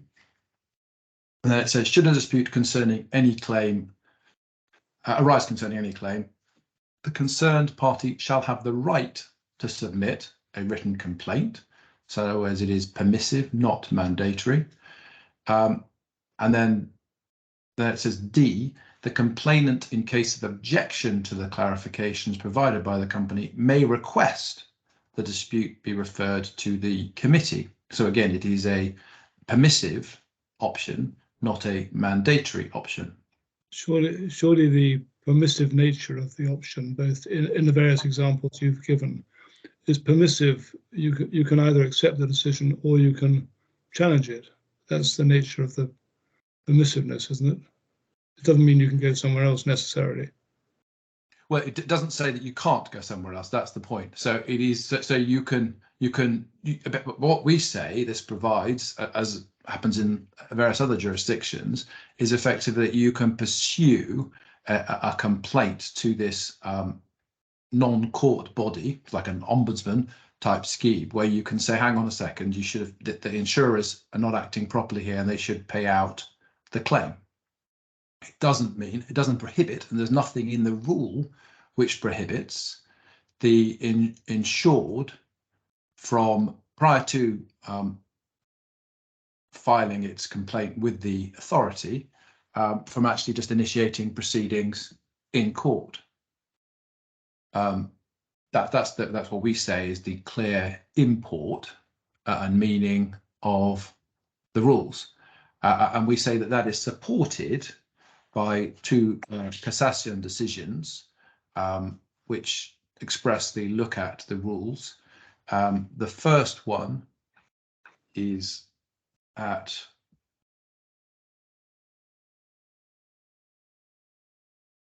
tab, it's bundle B, tab 28, page 628.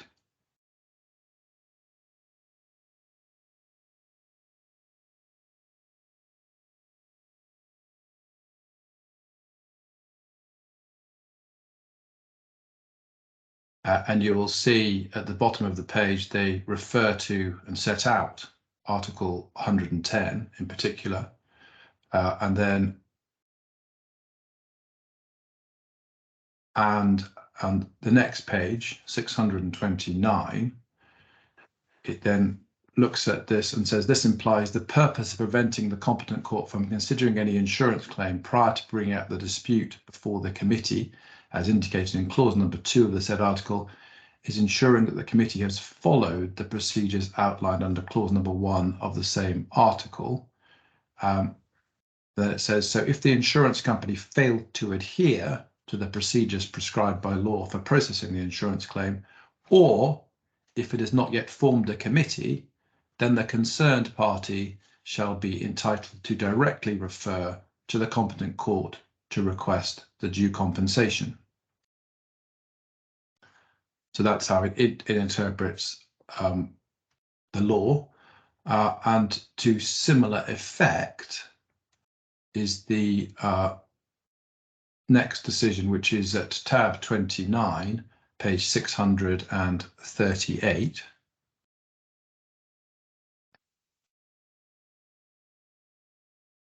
And you will see again, there is consideration of, at page 639, the bottom of the page, they identify and set out Article 110, and then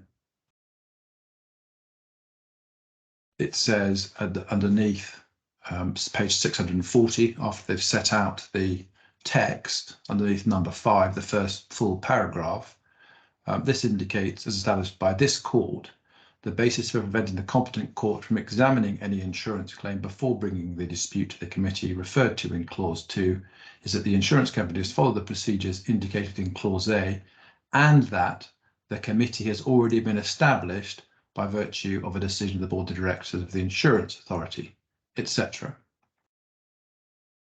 Now, in relation to the decisions which were referred to by Horizon in submissions this morning, there are a number of difficulties with them. First of all, and this is the starting point, to the extent that it said, well, the regulation does something more than the law, well, it obviously can't, because it's, as has been suggested, it's subordinate legislation. The second point to make about them is that they're not directly on point. Now, we don't have great translations of them, but if you look first of all at the first one at it is B tab 26, page 622.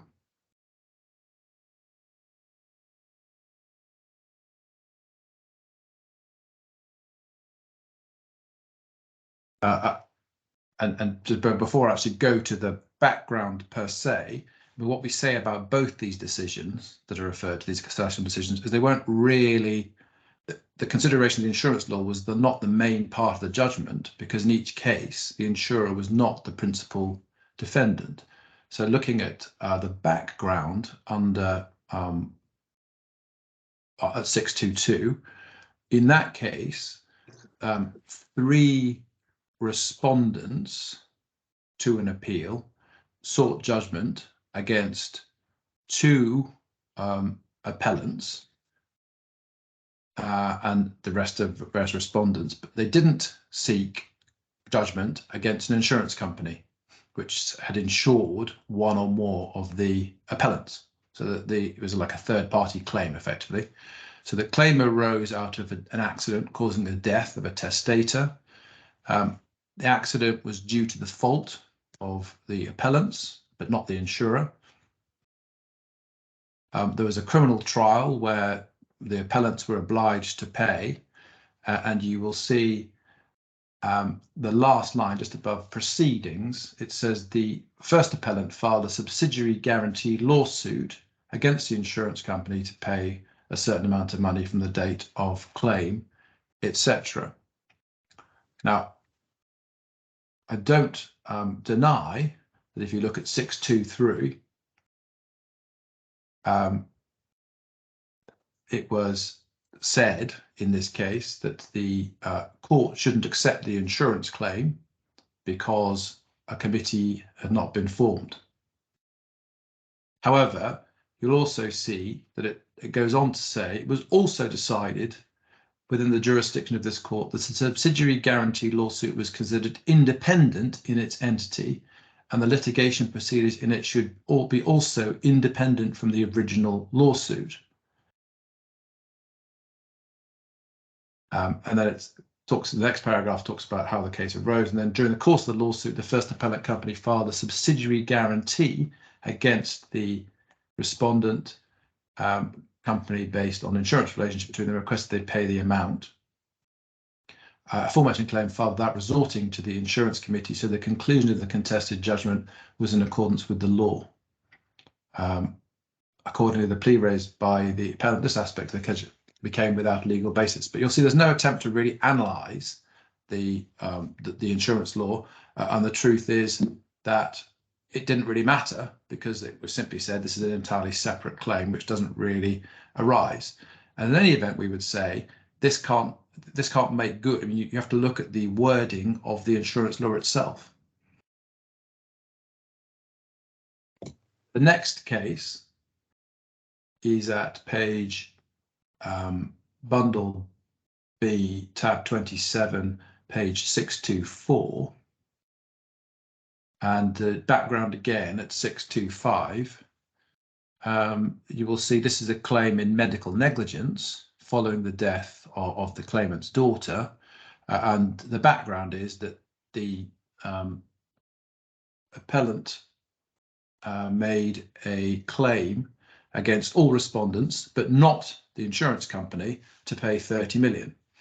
And you will see in the final paragraph of the background, the second respondent submitted a memorandum of defence and requested the insertion of the last respondent as a litigant in the lawsuit to compel them with what may be imposed on them on the basis the latter was the insurer for his medical error. So in other words, again, it's what we would describe as a third-party claim. So they bring in the insurer.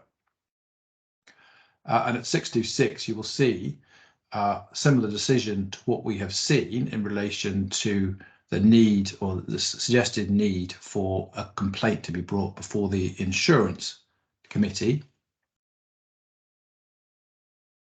And that is, you will see the 1, 2, 3, 4, 5, where it says, therefore, the legislator had drawn a specific path, etc. That's the point in relation to the committee. But then it also says, the next paragraph, also decided within the jurisdiction of this court, the subsidiary guarantee lawsuit independent in its entity. So exactly the same point that had been made before. And you'll see the subsequent paragraph down, the appellant filed his claim, and then the next paragraph, in addition, the basis of the appellant's claim was tort, while the basis for the doctor's recourse to the insurance company was a contractual relationship between them. Therefore, the subsidiary guarantee claim was independent of the appellant's claim, not permissible to submit it directly to the court. So we would say these are very different decisions and not really relevant. In any event, to the extent it's said that this is how insurance law should be interpreted, that's wrong on the straightforward reading of Article 110.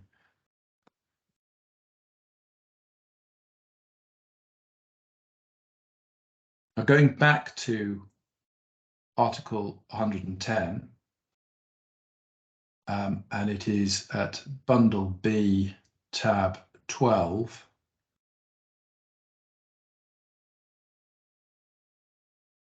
Page 202.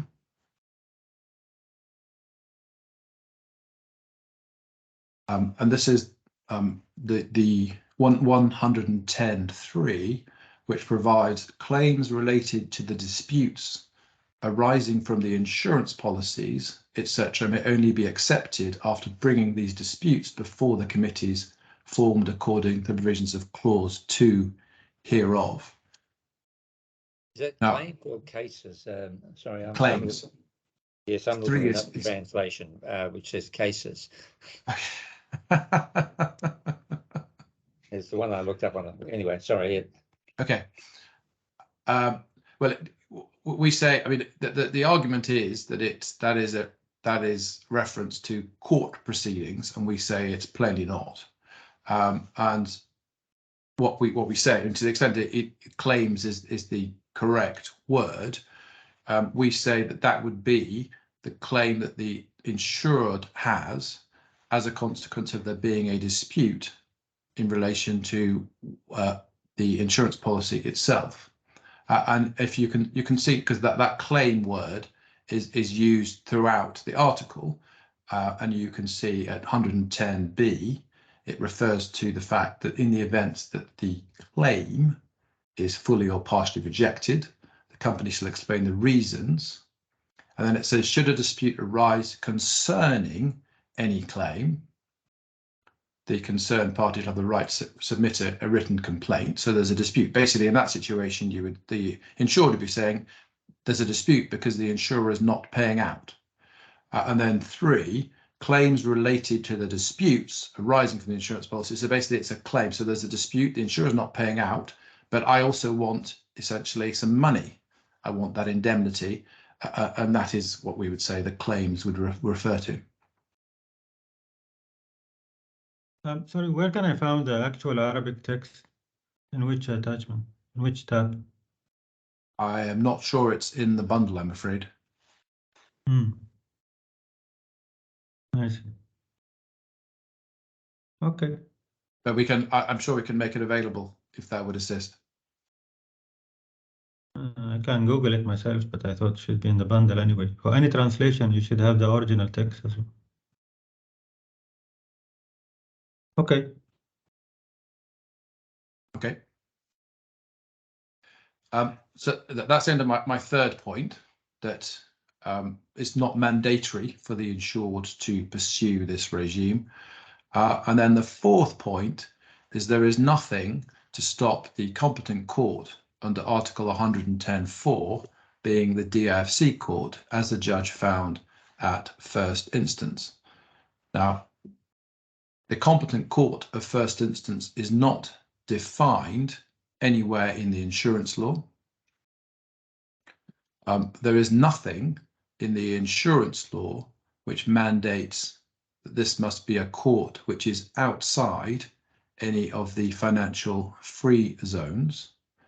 And just to clear up a point that was suggested by Horizon in its submissions, that the regulation and the state referred to it is the non-free zone places. That is incorrect, because if one looks first of all at this federal law number 6, sorry, I'm just trying to locate my mouse, which has disappeared. Here we go. Its application. What page are you on? Sorry, I'm just trying to, apologies, trying to find the page.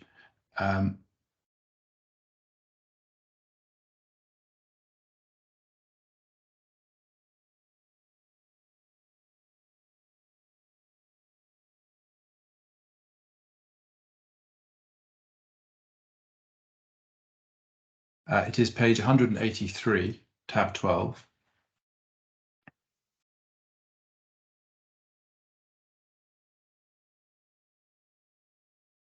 And it's the definitions, and the state is the United Arab Emirates in its entirety. And then what happens at Article 2, which is the next page, 184,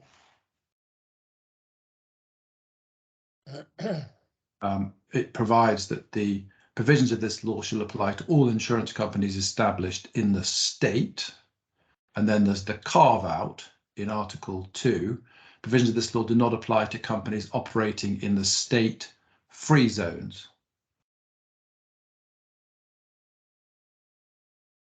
So the United Arab Emirates includes, because it is the state, both free zones and non-free zones. And then when we look at the regulation, which is at tab 16 of bundle B at page 332,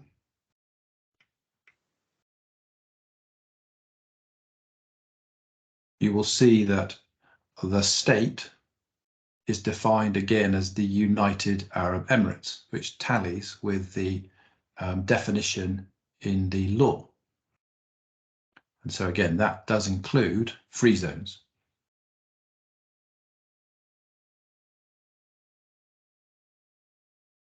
And therefore, we would say that there's nothing in that to suggest, therefore, that the DIFC court, for example, cannot be a competent court.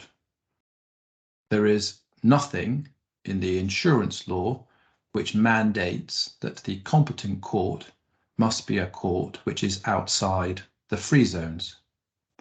And we would say that where the parties have concluded specifically a jurisdiction agreement, the competent court is one which is covered by that agreement. Otherwise, the jurisdiction agreement would be meaningless. And we say, therefore, that includes the DIFC court. Apologies. And you don't see any difference between the word free zone and the financial free zone? No. Well, are you familiar with the free zones in Dubai and UAE? Give an example of Jabal Ali, which is a commercial free zone. Yes. And under the Dubai legislation and as a federal law, there is specific meaning for financial free zone where the DIFC court fit in within a financial free zone. Yes. Not any free zone. So please go ahead. Yeah, no, I was going to say, I mean, but the legislation makes no distinction between financial free zone and to the other free zones. Yeah, but when the legislation say free zones, it doesn't mean that would include the financial free zone. So in this term, the competent courts would be within a normal federal court, or if there is any court in a free zone, but not in the financial free zone, because within the financial free zone there is a different court system following the common law system, whether in Dubai or in Abu Dhabi. So in your position, the competent court, that would include the DIFC court because it fit within free zone in general. Correct. All right. Because this legislation doesn't make any distinction between the two free zones, two types of free zones, and indeed.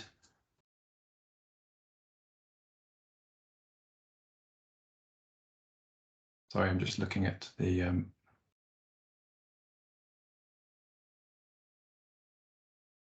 Yeah, Article 68, which is relied upon, which is at page 195, refers to the insurance companies licensed to operate in free zones may not carry out directly any activity outside the zone, and that's relied upon by Horizon to say, well, that, in other words, DIFC authorised entities can't carry out insurance activities outside the DIFC. All right, thank you.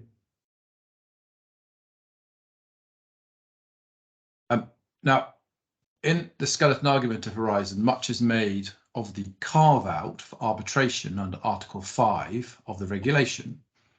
And it says if the parties are free to opt out of the insurance law procedure in favour of jurisdiction which would allow the insurer to initiate proceedings, a specific exception for arbitration agreements would not have been necessary. Now, with respect, that point doesn't follow, because all that's happening here is Article 4 provides for the competency of the committees, and Article 5 provides for the limitations of the committee's competency and the relevant carve-outs.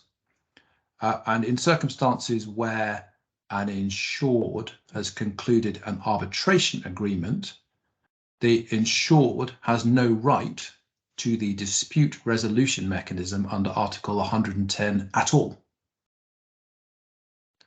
Now that's distinct from the situation in this case, and we're not suggesting that a suitably appointed committee does not have competence to hear the complaint of Horizon. But that says nothing about what is the competent court for the purposes of Article 110(4).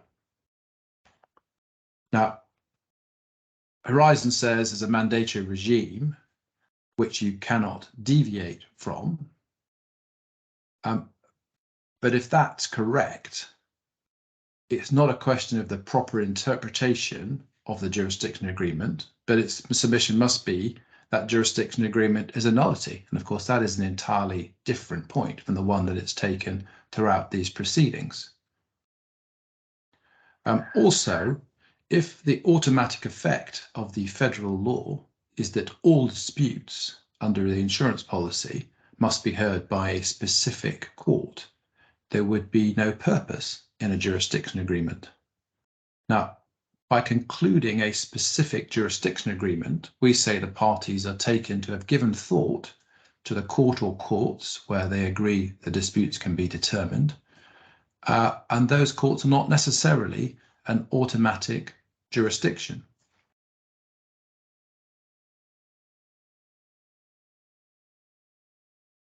And so we say that the existence, if there are any, of alleged mandatory regime, the parties intended that in addition to the non-free zones, they also intended that the free zone courts would have jurisdiction. Otherwise, the jurisdiction agreement would be meaningless.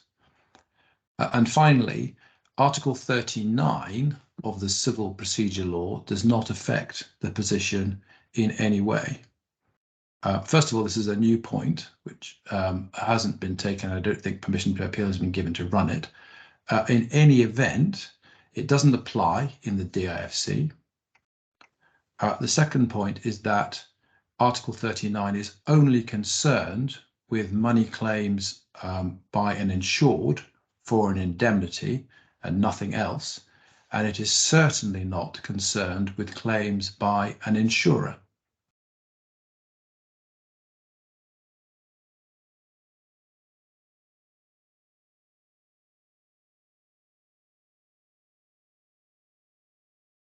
And therefore we conclude by saying that the competent court for the purposes of Article 110.4 can, as Justice Roger Giles found, be the DIFC court. Unless I can add anything further, those are my submissions. Any questions from my colleagues? Not from me, thank you. Thank you.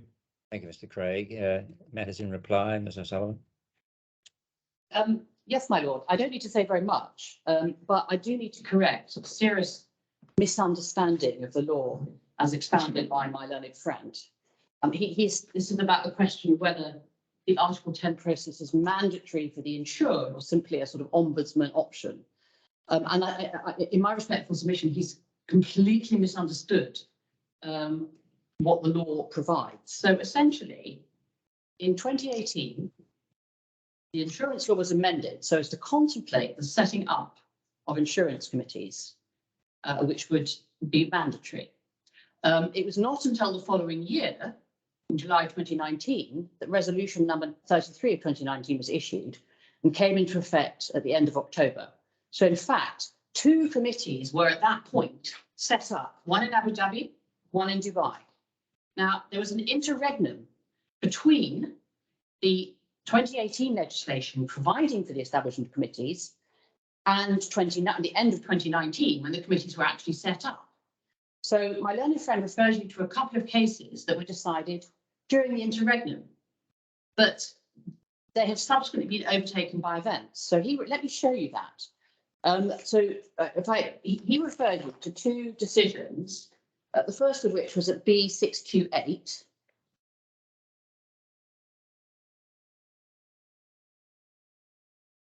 Now, the point about this case is it was decided before resolution number 33 came into effect. Please. B628.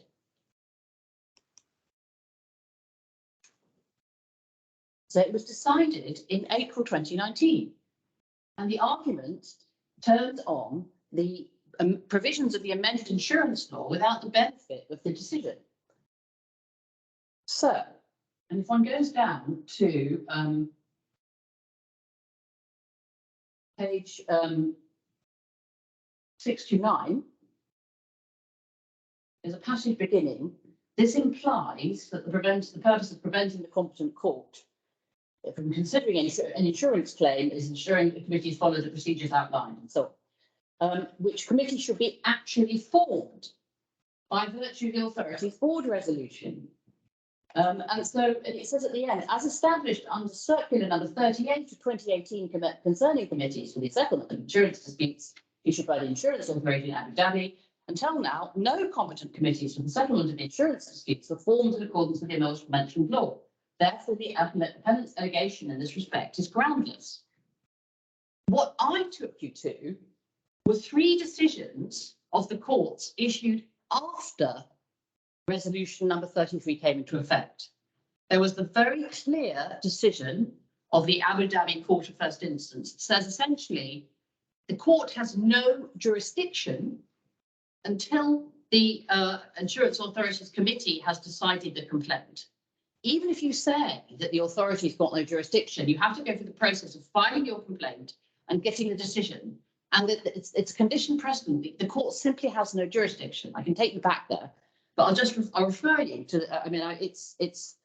The decision. I won't go back there, but it's at B608, and specifically pages B611 to 615. It couldn't be clearer. My learned friend didn't know what to say about that. And I also took your lordships to 2 decisions of the Court of Cassation which say the same thing. They were decided after the decree, after the resolution came into effect. My learned friend's cases were decided before it came into effect. I'm afraid he simply failed to apprehend that fundamental point. So my submission is, my lords, that it's obviously mandatory for the insured, now that the resolution is in effect, And had this claim been brought by my client straight to the court, the competent court, that competent court would be obliged to dismiss it for want of jurisdiction, which is exactly what the Abu Dhabi court of first instance did. So, and that does have an impact, because it means then, if my learned friend is right, my client is constrained by the Article 110 procedure, but his is not. And that is not an asymmetry which the parties can have contemplated in my submission. It is inconsistent with the protection envisaged for insurers by Article 39 of the CPC. Now, I mean, I'm not going to go into great detail. I've made most of my points in anticipation of what my learned friend has said. Firstly, I say it is the Article 110 regime is quite clearly mandatory once the resolutions come into effect. Even if I'm wrong and it doesn't cover claims by insurers, insurers nonetheless are bound by Article 39 of the CPC. And that sets down 3 bases of jurisdiction in the election of the claimant. And it's quite clear that the parties cannot escape that public policy requirement by opting a different court. Specifically, the DIFC court is simply not something they're allowed to do within Article 39.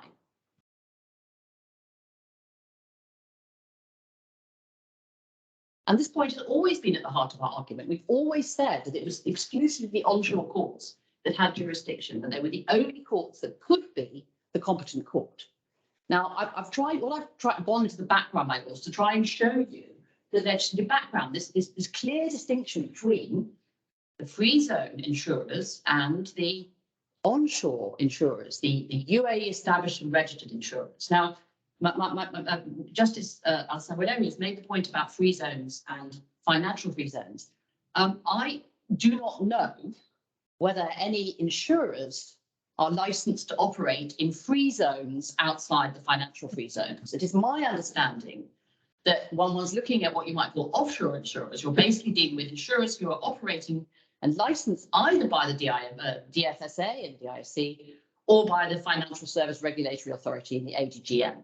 And those are 2 zones, have their own common law regime. They're expressly exempted from the provisions of the insurance law.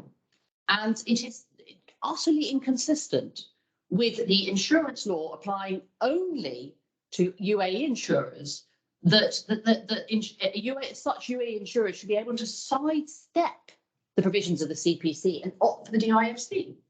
There are simply 2 separate regimes which run on parallel lines and don't intersect. Just to confirm that there are no insurers licensed to operate. Yeah, I'm told there are, in fact, I'm told by my instructing solicitors, very knowledgeable in these matters, there are in fact no insurers licensed to operate in free zones such as Jebel Ali, which are not the DIFC or the ADGM. So in practice, although the legislation just refers to free zones, we are talking about the financial free zones.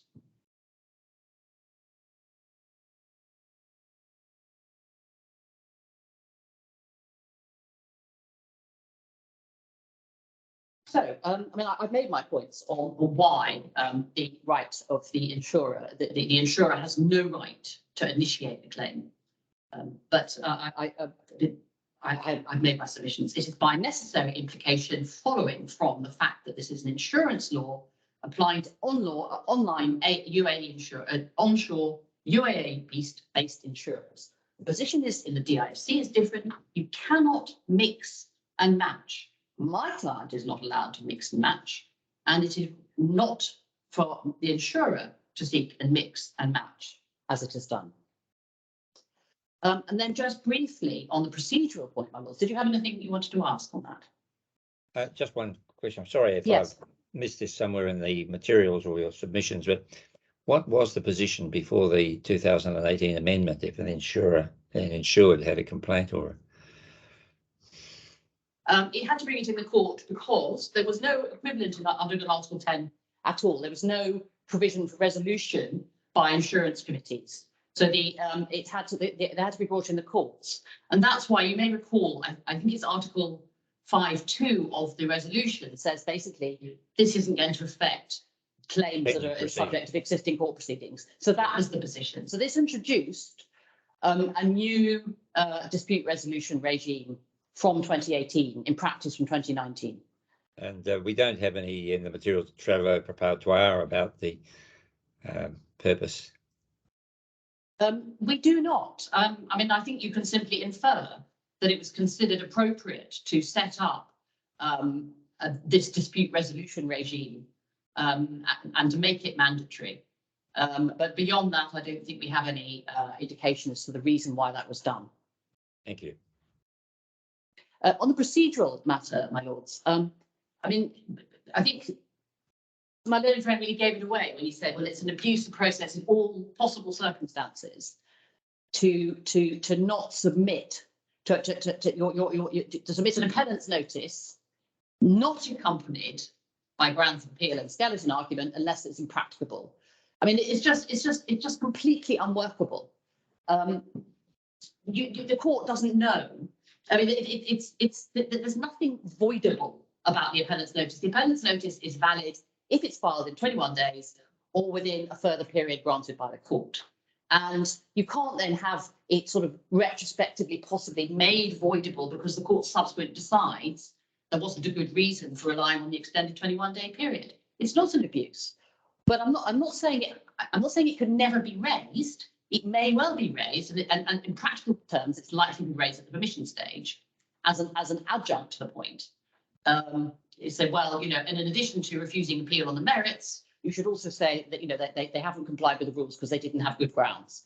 But it doesn't contemplate. It might well be said that voiding is or treating as invalid is not an appropriate answer to an abusive process complaint. There'll be a permanent stay or a striking out of the appeal or whatever, I imagine. Yeah, well, exactly, and that's exactly what happened in the Suntec case. But as I said, the abuse there was relying on a false reason. It wasn't. Justice Cook wasn't saying it's an abuse just to rely upon this provision without putting in an explanation. He said an explanation was given, which was untrue, and that was an abuse. And my learned friend said, well, you know, it's not a heavy burden on an appellant given a justification. Well, the problem is that, as we've seen in this case, when you've got parties who are prepared to say any point, however bad, they will be taken, and you'll end up with, as I've said, satellite litigation, which is exactly what's happened in this case, satellite litigation about whether or not it was impracticable. You know, and it's really such an inappropriate waste of time of the courts, which could be better resolved, resolving real disputes that matter, rather than this sort of satellite litigation. And then finally, my learned friend says, well, the relief from sanctions application isn't before you. I'm not quite sure what he means by that, whether we're supposed to sort of go back and bother yet another judge with the application and raise all the same points again. I submit we're not in this relief from sanctions, it doesn't arise. If it does, I ask you to decide it, rather than send it back off yet again to some other judge and devoting even more pointless court time. I mean, it's dead in the water as far as this case is concerned. I very much hope you're not going to yield to the suggestion that you shouldn't decide the substantive issues at all. And if you are minded to, it's irrelevant for this case, but it may be useful for future litigants. Thank you very much. Thank you, Alex. Any questions from my colleagues? I just want to I just want to clarify again the same idea I said before. I just Google it right now. You can find 10 of companies, insurance company and reinsurance company based in the free zones in Jabal Ali, but they are still regulated by the central bank and the insurance authority. Exactly. Yeah. So this is what I meant. Well, your lordship makes a very good point, and I adopt that point. Is that there is a distinction between the free zones, if they are remain regulated by the federal law. The financial free zones are subject to their own special legal regime. Now, the insurance law does not, in fact, distinguish. It hasn't used the express word financial free zones, but it's clear from other provisions. For example, if you look at the financial free zones law itself, the restrictions there to reinsurance relate expressly to insurers in the financial free zones. So in practice, that is where the dividing line is. It's between the United Arab Emirates excluding the financial free zones and the financial free zones, which have their own regime. And essentially, you can't have your cake and eat it. You're either in one or the other, but you can't be in both. Thank you. Justice Glennie? No, thank you very much. Just for the judge, they've added the Arabic version. Thank counsel for their assistance, and the court will take time to consider its decision. Thank you. My lord, I'm told that apparently the Arabic version of the insurance law has now been added to the bundle. All right. Thank you for that. Thank you. So I apologise for that, but that should be in the bundle. Thank you very much. Thank you both. Thank you.